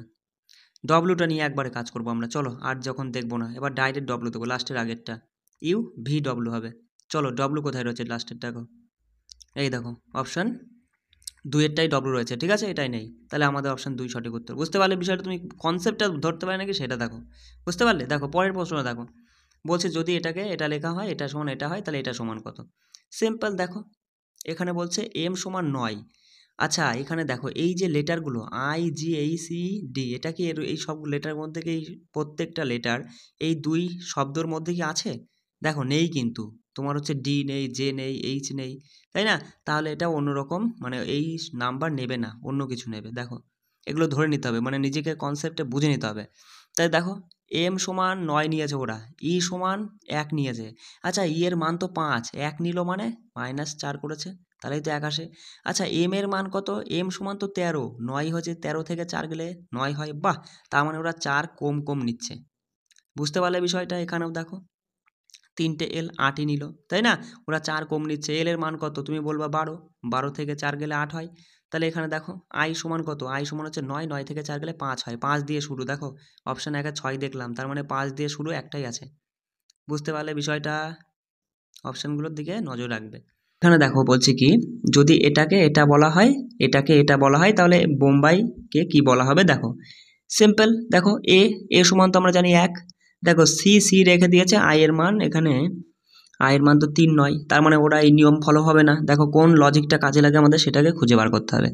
দেখো এবার এটার মধ্যে তুমি লক্ষ্য করো, দেখো পি থাকলো, এ সমান তো 1 আমরা দেখলাম, এমপি দুটো গেল, তাই এখানে 2, ই আছে বলে 2। আচ্ছা দেখো একটা জিনিস এখানে, একটা জিনিস বস এখানে লক্ষ্য করো, দেখো ওরা মান নিয়েছে, এর মান নিয়েছে, আই এর মান নিয়েছে, আর ই এর মান নিয়েছে এখানে, তাই না? আই এর মান তো আমরা দেখলামই নিয়েছে, তার মানে ওরা কোনগুলোর মান নিচ্ছে? তুমি সঙ্গে সঙ্গে বলবা ইংরাজি যে লেটারগুলোর মধ্যে কোনগুলোর মান নিচ্ছে? এ ই আই ও ইউ এর মান নিচ্ছে। বিষয়টা বুঝতে পারলে? দেখো এই 5টি হচ্ছে ভাওয়েল লেটার, তাহলে 5টি ভাওয়েল লেটার পরপর কি কি আসে? এ 1 নম্বরে, তারপরে দ্বিতীয় ভাওয়েল লেটার 2, তৃতীয় ভাওয়েল লেটার আই, চতুর্থ ভাওয়েল লেটার ও, আর পঞ্চম ভাওয়েল লেটার হচ্ছে তোমার ইউ। ব্যাস এইটাই। তাহলে তুমি সঙ্গে সঙ্গে বলো বি থাকবে, ও মানে 4 হবে। 1 মিনিট। আর দেখো এম থাকবে, আবার বি থাকবে, 1 হবে ওয়াই। তাহলে B4MB1Y, B4MB1Y। আচ্ছা B4MB1Y, দেখো অপশান 2 আমাদের সঠিক উত্তর হয়ে যাচ্ছে। চলো এই প্রশ্ন দেখো, দেখো একটু সাংকেতিক লিপিতে ওরা মাউসকে এটা বলছে, তাহলে শিফটটা কী হবে? দেখো এম থেকে পি আসলো, এম এর পরে কী হয়? এম এর পরে এন ও পি, 2 ঘর গিয়ে দেখো ও থেকে আর আসলো। আচ্ছা ও দেখো ও পরে, ওর পরে কি হয়? পি কিউ আর 2 ঘর গেল। আচ্ছা ইউটা ইউই থেকে গেল, তাই না? ইউটা মাঝখানেই থেকে গেল। এস থেকে টি তোমার হচ্ছে ইউ ভি, তাই না? V W. আচ্ছা দেখো তাহলে এখানে কিউ হয়েছে না, কিউ এর তাহলে আগে হচ্ছে, তাই না? এস হচ্ছে কিউ এর আগে, তোমার হচ্ছে কিউ আর এস, তাই না? তাহলে এখানে দেখো আমরা কি বুঝলাম, তুমি কি করবা? SHIFT, দেখো এম প্রথমটা কি হয়েছে? প্রথমটা 2 ঘর পরে কি হয়েছে? এম এর পরে এন ও, তারপরে বি, তাহলে STUV হবে। আচ্ছা তারপরে দেখো পরেরটা ওরা কি করলো? ও পি কিউ আর, তাহলে HIJK, তাই না? তার মানে ভিকে, দেখো ভিকে দিয়ে কোথায় শুরু? দেখো ভিকে দিয়ে কিন্তু একটাই শুরু বস, তুমি আর কিচ্ছু করতে হবে না তোমার, যাও তুমি 4টাই উত্তর করে বেরিয়ে যাবা। বুঝতে পারলে? তাহলে আমরা দেখো আর নেই জিআই। তাহলে এই 21টা প্রশ্ন ছিল, বিগত বছরের প্রশ্ন আমরা কমপ্লিট করে নিলাম। পার্ট 1 গেল কিন্তু, ঠিক আছে? এই কোডিং ডিকোডিংয়ে আরও 2টো পার্ট আসবে, সেখানে কিন্তু আরও ভালো ভালো টাইপের প্রশ্ন আমি তোমাদেরকে দেখিয়ে দেবো, সেগুলো কীভাবে করবা সলভ সেগুলো আমি বুঝিয়ে দেওয়ার চেষ্টা করবো, কেমন? চলো এবার জিকের 5টা গুরুত্বপূর্ণ প্রশ্ন আমরা একটু ঝালাই করে নিই পড়ে। দেখো বস, আমি তোমাকে একটা কথা তো আগেই বলেছি আর এখনও বলছি যে জিকে, ম্যাথ, জিআই যাই বলো না কেন, এই 3টে সাবজেক্টের দায়িত্ব আমি নিয়েছি। আর এই 3টে সাবজেক্টের যা ক্লাস আমি করাচ্ছি সেগুলো তুমি ভালো করে করো এবং প্র্যাকটিস করো, কন্টিনিউ রিভিশন করো জিকে জিএসগুলো, তাহলে পরেই বস তুমি খুব সহজেই WBP KP এক্সামটা ক্র্যাক করতে পারবে, ঠিক আছে? একটু মনোযোগ সহকারে পড়বে আর রিভিশন করবে আর মক টেস্টগুলো নিয়মিত দেবে। দেখো এটা হচ্ছে তোমার এই যে 5টা প্রশ্ন আলোচনা করব, এই 5টা প্রশ্ন হচ্ছে বিগত তোমার হচ্ছে 2023 সালে যে কলকাতা পুলিশ কনস্টেবল পরীক্ষাটা হয়েছিল না, সেখানকার 5টা প্রশ্ন আমরা আলোচনা করে নেব। দেখো এই এরকম এই প্রশ্নটা ছিল যে নিচের কোনটি প্রত্যক্ষ কর নয়? অপশনে জিএসটি ছিল, জিএসটি আমাদের সঠিক উত্তর, যে জিএসটি হচ্ছে প্রত্যক্ষ কর নয়। তো এবার এই প্রত্যক্ষ করগুলো আসলে বিষয় কি একটু ভালো করে বুঝে নাও, এখান থেকে প্রশ্ন আসলে তুমি পাবে। দেখো প্রত্যক্ষ কর হলো দেশের নাগরিকদের আয় ও সম্পদের উপর নির্দিষ্ট হারে আদায়কৃত সরকারি রাজস্ব। কি বললাম? প্রত্যক্ষ কর হলো দেশের নাগরিকদের উপরে তোমার একটা তাদের যে আয়, তাদের যে সম্পদ রয়েছে তার উপরে সরকারের একটি নির্দিষ্ট কর, যেমন সম্পদ কর, কর্পোরেট কর, মূলধন লাভ কর, আয় কর, ব্যয় কর, বাণিজ্যিক কর। এই সমস্ত উদাহরণগুলো মাথায় রাখবে, পরীক্ষা আসবে নিম্নের কোনটি প্রত্যক্ষ কর নয়। বুঝতে পারলে যেরকম প্রশ্ন এসছে? এবার তার মধ্যে জিএসটি এখানে ঢুকিয়ে দিয়েছে, এবার এই বাকি 3টে যদি তোমার মুখস্থ না থাকে তুমি কোনটা করবা? বুঝতে পারলে? দেখো পরোক্ষ করটা কি? পরোক্ষ কর হলো যখন কোনো বিক্রেতা প্রথমে ক্রেতার কাছ থেকে কর সংগ্রহ করে এবং তারপরে সরকারকে মানে একই অর্থ প্রদান করে, সেটাই হচ্ছে পরোক্ষ কর। মানে পরোক্ষ কথার মাধ্যমেই বুঝতে পারছো যে যখন কোনো বিক্রেতা প্রথমে ক্রেতার কাছ থেকে কর সংগ্রহ করে এবং তারপরে আবার সরকারকে একই কর মানে অর্থ প্রদান করে, সেটা হচ্ছে পরোক্ষ কর। আর পরোক্ষ করের মধ্যে পড়ছে আমদানি ও রপ্তানি শুল্ক, পণ্য ও পরিষেবা কর যাকে জিএসটি বলি, বিক্রয় কর, রাজস্ব আবগারি শুল্ক, তারপরে থাকবে এটা দেখে নিবা বানানটা, স্ট্যাম্প অ্যান্ড রেজিস্ট্রেশন ফি, তারপরে বিনোদন ফি, ভ্যাট, তারপরে হচ্ছে এখানে মোট ভ্যাট, এগুলো সবই কিন্তু পরোক্ষ করের উদাহরণ। কেমন? চলো দেখো, হেমাটাইট কোন খনিজ পদার্থের একটি লোহা মানে নাম আর কি, সেটা তোমাকে জানতে হয়েছে। যে হেমাটাইট আমরা তো জানি লোহার একটি আকরিক, ঠিক আছে, আকরিক লোহা আর কি, যা খনিজের পদার্থের একটি নাম, ঠিক আছে। এবার দেখো লোহার আকরিকগুলো তুমি মাথায় রাখবে, ম্যাগনেটাইট, হেমাটাইট যেটা কেবল প্রশ্নে এসছে আর কি মানে বিগত বছরে, সিডারাইট, আর এইটা মাথায় রাখবে যে স্ফেটিক আয়রন, ঠিক আছে, এটা কিন্তু লোহার একটা আকরিক খনিজ। জিঙ্ক বা দস্তার মাথায় রাখবে স্ফ্লেরাইট, উলেমাইট, ক্যালামাইন, জিঙ্কাইট। অ্যালুমিনিয়ামের বক্সাইট, গিপসাইট, ডায়াস্পোর, কোরান্ডাম আর ক্রায়োলাইট আর স্পাইনেল, ঠিক আছে। দেখো পরপর মিল করে আমি সাজিয়ে লিখেছি যাতে তোমাদের মুখস্থ করতে সুবিধা হয়। ম্যাগনেশিয়ামের হচ্ছে ম্যাগনেসাইট, এপসম সল্ট, কার্নালাইট। ক্যালসিয়ামের হচ্ছে জিপসাম, ফ্লোরোস্পার, অ্যাসবেস্টর, ঠিক আছে। সোডিয়াম হচ্ছে টোনা, বোরাক্স, সিলি, সল্ট পেটার। ইউরেনিয়ামের হচ্ছে কার্নেটাইট আর পিচ ব্লেন্ড, ঠিক আছে।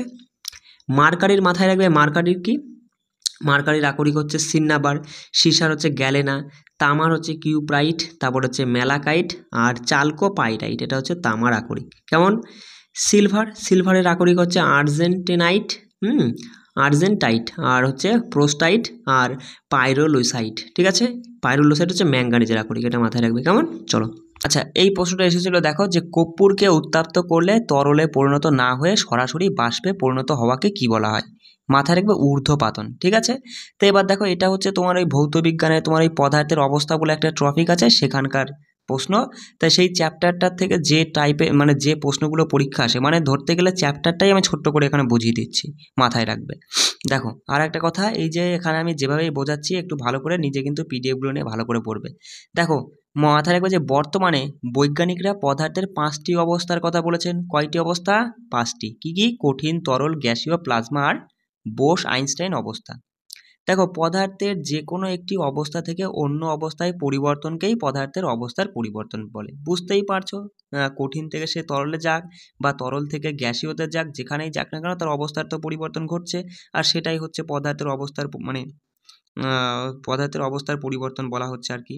দেখো মাথায় রাখবে, তাপ প্রয়োগ করে পদার্থের কঠিন অবস্থা থেকে তরলে পরিণত হওয়াটা গলন বলে। বুঝতেই পারছো, গলে যাচ্ছে, তাপ দিলাম, বরফটা গলে জল হয়ে গেল, মানে গলন ঘটলো। তাপ নিষ্কাশনের ফলে তরল পদার্থকে কঠিনে পরিণত হয়, তাই কঠিনীভবন। মানে তাপ আমি নিয়ে নিলাম, চুষে নিয়ে নিলাম, তাই না, সেটা হচ্ছে তরল থেকে কঠিন হয়ে। যেমন ফ্রিজের মধ্যে তুমি হচ্ছে কি করো, যখন জল রেখে দাও সেটা হচ্ছে তাপ ওখান থেকে শুষে নেয় আর সেই জলটাকে বরফে পরিণত করে দেয়, আর সেটাই হচ্ছে কঠিনীভবন। দেখো পরের পয়েন্ট বলছে মোম, কাঁচ, পিচ, চর্বি, মাখন এদের নির্দিষ্ট গলনাঙ্ক হিমাঙ্ক নেই, তাই এদেরকে অকেলাসিত পদার্থ বলা হয়, ঠিক আছে। পরীক্ষা আসবে নিম্নের কোনটি অকেলাসিত পদার্থ, 3টে তোমার হচ্ছে অন্য কিছু দেবে, একটা এখান থেকে তুলে দেবে, সঠিক উত্তর করতে হবে।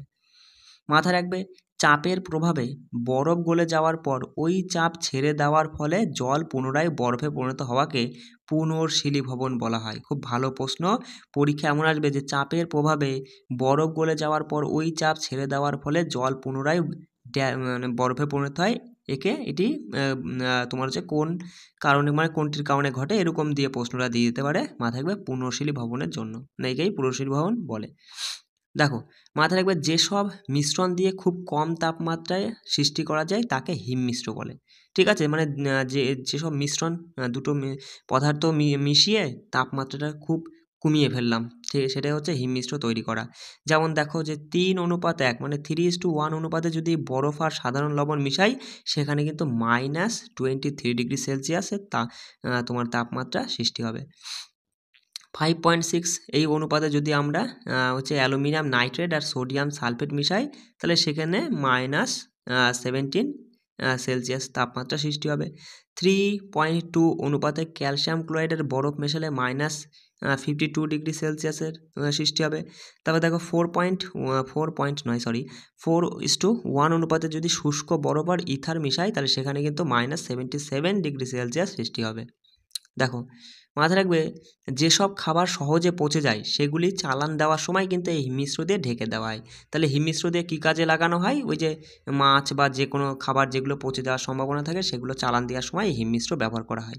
মানে যে বরফগুলো দেয় সেটা হচ্ছে হয় তোমার বেশি ঠান্ডা করার জন্য তোমার হচ্ছে ধরো ক্যালসিয়াম ক্লোরাইড আর বরফ মিশিয়ে দিল, মানে বরফের উপর ক্যালসিয়াম ক্লোরাইড দিয়ে দিল, তাহলে খুব ঠান্ডা হয়ে গেল। বুঝতে পারলে?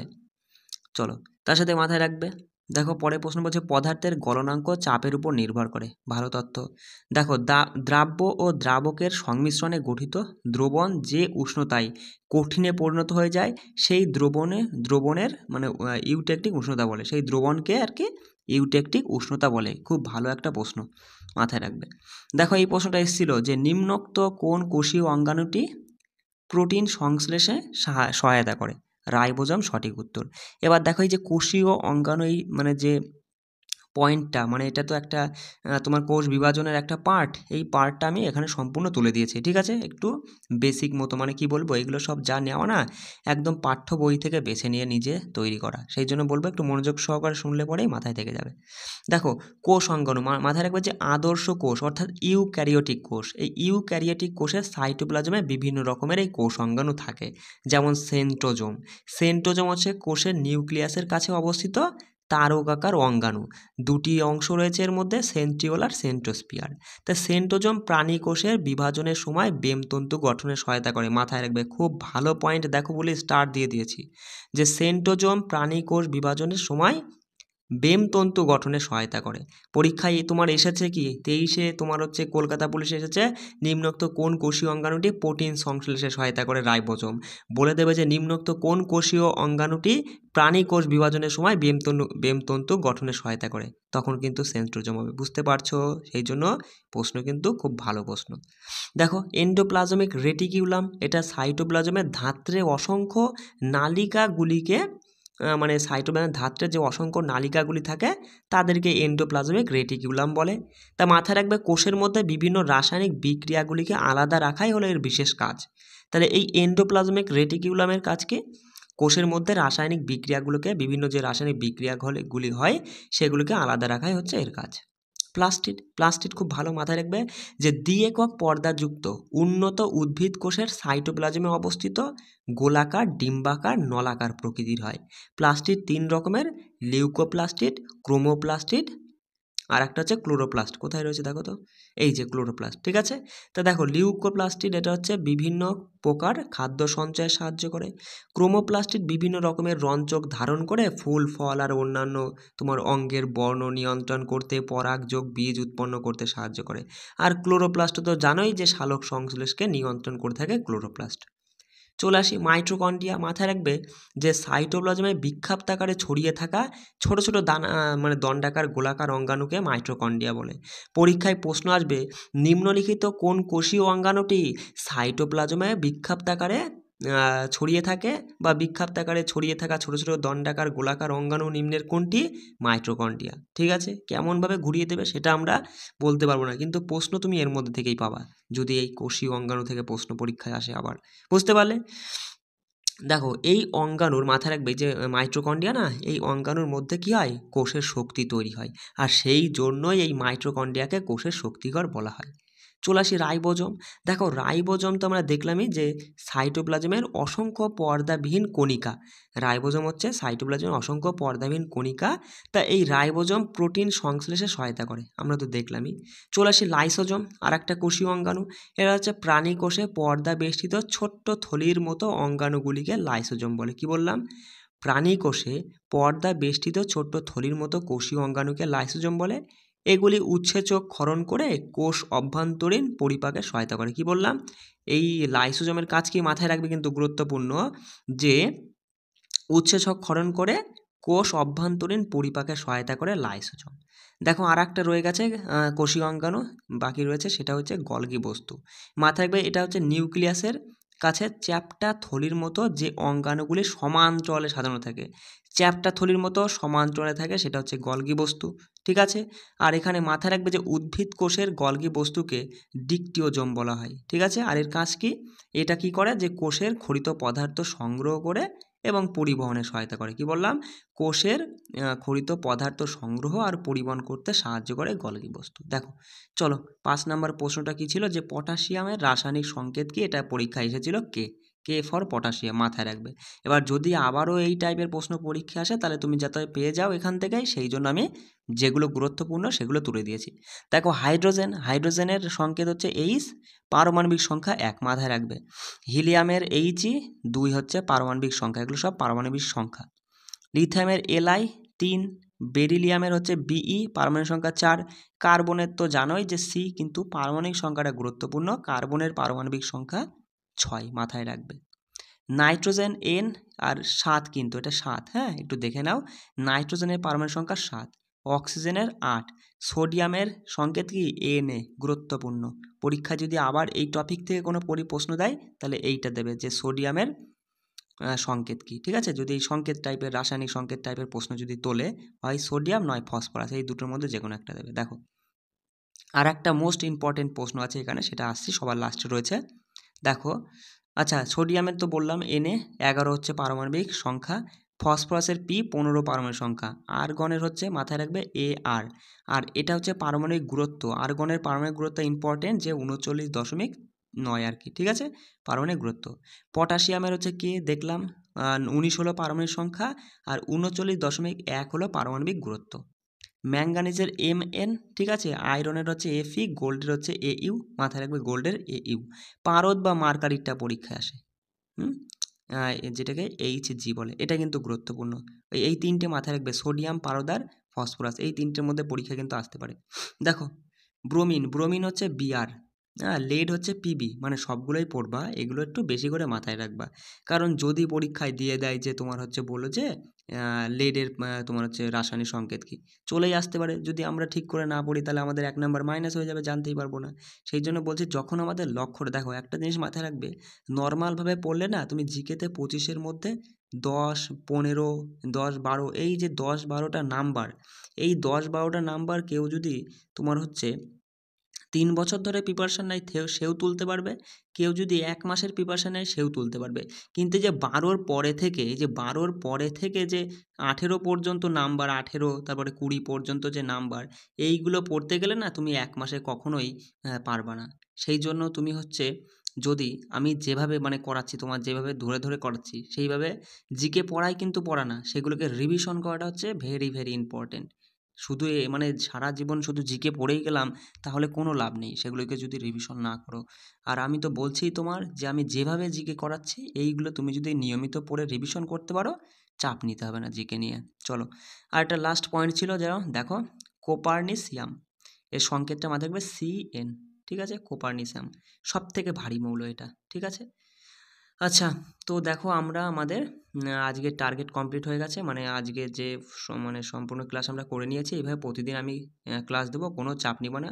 আগের দিন মিস গিয়েছে তাই কী হয়েছে, ঠিক আছে, আমি প্রতিদিন কন্টিনিউ তোমাদের ক্লাস দেবো, ঠিক আছে। আর হচ্ছে সঙ্গে আমার সঙ্গে কিন্তু অবশ্যই জুড়ে থাকবে। আর একটা কথা আমি বলি, দেখো টেলিগ্রামে দেখো সবসময় কিন্তু সব কিছু ইউটিউবে পাবা না, ঠিক আছে, সবসময় সব কিছু ইউটিউবে তুমি পাবা না। সেই জন্য বলছি আমাদের টেলিগ্রামে তুমি যুক্ত হয়ে যাও, তাহলে পরে বস আমি যত কিছু করাবো এই কেপিএ ডব্লিউবিপির জন্য সমস্ত কিছু তুমি জানতেও পারবা এবং করতেও পারবা।